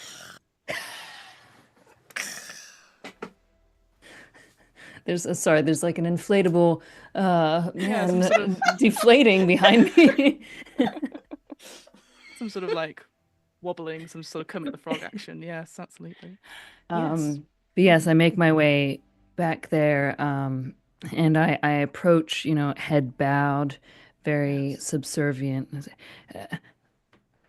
My lord, my prince, my liege, and I sort of get down on my knees. I don't look him in the eyes. I've done as you've asked. And the camera sort of sees sort of again this big long wingback chair in a very sparsely made sort of hall in the mansion. We see those clocks from our opening titles sort of ticking in the background, and this huge sort of fire. And maybe you just see a hand sort of reach out and just touch your cheek, Sugar. Sort of a long hand with nails slightly longer, but the hand itself is beautiful and young, like pristine, as if oiled. And we just hear a voice that goes, "You have done exactly as I've asked, and then some. Tell me, did he suffer?" Oh. Oh, I think he did, my lord. I don't think he's having a good time at all. Excellent. That will teach Umbra to leave my service without my permission and go off on his own without me. Are you pleased with me, sire? My dear Sugar, and sort of again just holds your head and will tilt it up so that you meet his gaze. Oh, thank you, my lord. To gaze upon your visage. Tell me, do you wish to be enlightened, my dear Sugar? You have been in my service for so long. I feel it's only right that I repay you for your kindness in helping me crush these little ants. I would wish for nothing more. Yes. He sort of, again, lifts up your head and you meet his eyes. And again, it looks like as the camera sort of turns, a youngish sort of man, long black hair. You'd say in the prime of maybe like early 20s at this point, but the eyes are the things that give it away, these sort of dark pools of nothingness. That smile does not reach his eyes. And he goes, "Wonderful," and clicks his fingers. And behind him, you can see that servants appear out of the darkness. And they come to an area that you hadn't really clocked when you came in, but it seems to be like a curtain that's hanging over like a freestanding sort of object. Not a sculpture per se, but it looks like very thin things. And he goes, I wish to show you something. Thank you for the manifest. It was important to know where these shipments the branch twins were getting. And, well, we've pinpointed. And he sort of, again, uses his finger to point to this thing. And the curtain comes off. And we see a door. Freestanding door. Blasted birds. Where you, the door itself, it looks old, really old, like as if like bits of wood, like driftwood, have almost been put together, and you see sort of the metal and the ring on it. We have found that these doorways keep appearing, and well, now we see where this product comes in. These discs. We think they are appearing or brought through these doorways, these places where we have we don't know what's on the other side. Oh, what can I do for you, my liege? It is just a simple matter. I would love for you to go through the door and return with what you find on the other side.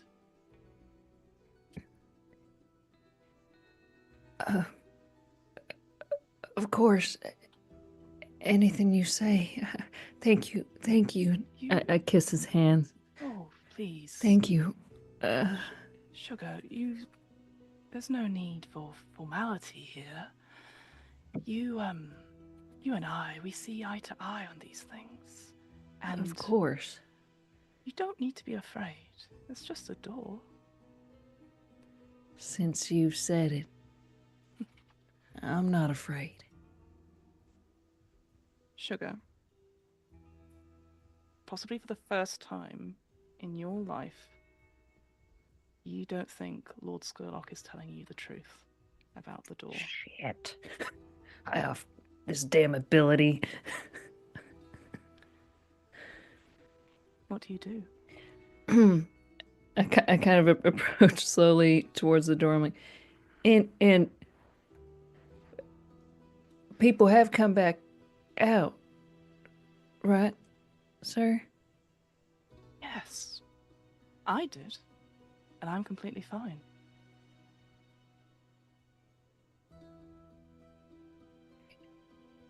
Is that true? It is true. Okay. You can sense it, but he goes, yeah. Admittedly, this new version of me is a little bit, pomp and circumstance. But if you go through the door, you come back a better you. And together... More like you. In a way.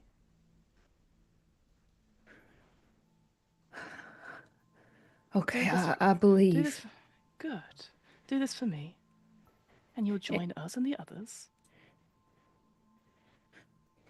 And we'll take this world for our own. That's right. Yeah. That's right. Okay. Just open the door.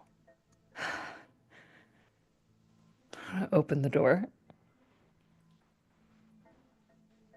Again, the hand goes to this sort of metal lock. And the last thing you think of, Sugar, is just the fact that you saw his eyes. These beautiful golden eyes.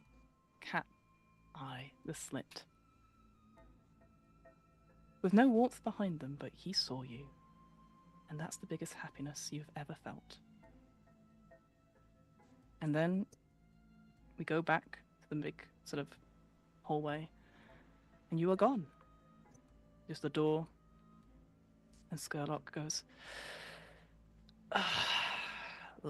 and sort of wipes his hand off where you kissed it. Make sure when he returns, he's filled in, and maybe I'll pay a visit to the prison. I'll just check on my boy.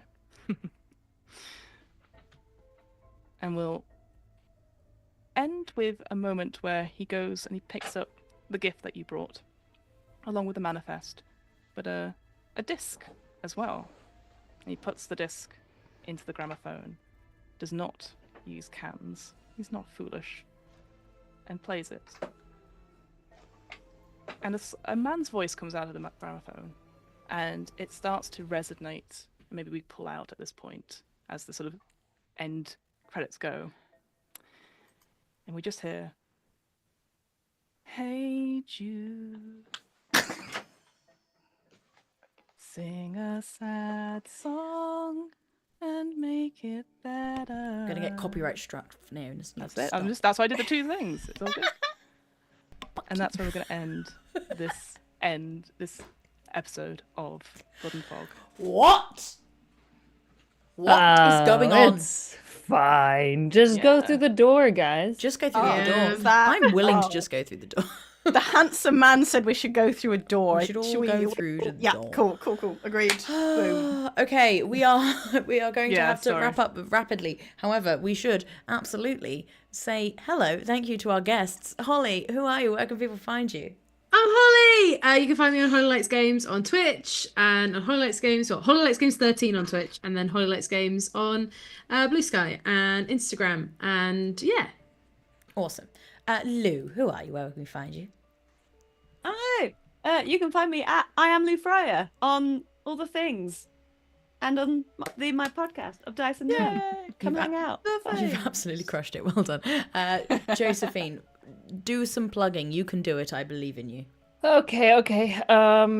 You can find me at JCVIM on Twitch, Instagram, Blue Sky. Oh, also, you should come to Call of Cthulhu Live touring this summer in the UK. Check Chaosium's socials, my socials, it's on there too, to get more info and tickets and things. Please come see us. Touring with some lovely people. Yeah. Lovely people. A couple of which have been on the channel before as well. So, like, friends of the RP Geeks. It's lovely. Woo! We've been the RP Geeks. You can find us everywhere at RP Geeks D&D. That's just where we live on the internet. If you really love us, you can follow us on Patreon, where you will get some little behind the scenes content. You've got some session zeros for Blades in the Dark. Oh boy, you can find out about our character backstories, which it seems might be quite relevant. And yeah, it's my head's spinning trying to remember everything that were in certain people's backstories. And one of the things you also get if you join at any tier, any paid tier on the Patreon, is you get the chance to be added into our world. So, that being said, could someone roll a d12 for me? I don't mind who. I've got one here. Go for it, Shamini. Gosh, that was a 1. A 1 is Debbie Bridges. Oh, Debbie, thank you. Who would like to add Debbie to the world? Josephine, would you like to come up with a random person or character they can be in the world? Oh God, you want me to do this? Yeah, why not? Twisted little world. Okay.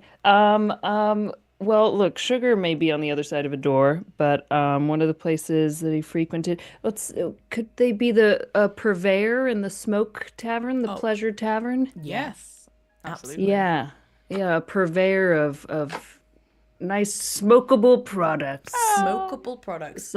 Sugar saw the Branch twins go through, and all sorts of. I love people, it. yeah. Beautiful stuff. We've got one more. Someone else roll me a d12. Or Shamini do it again. I just did it again. No, it's fine. You can do it I again. won't get a 1 again though, so. Well, we can just make it number 2 if you want. That's fine. That is Caitlin. Yeah. Lou, would you like to add Caitlin? Yes. Caitlin is one of the people that were queued up to go into the cloister, whose ID is in Cuff's pocket. Yes. Your ID. Useful. I still have it.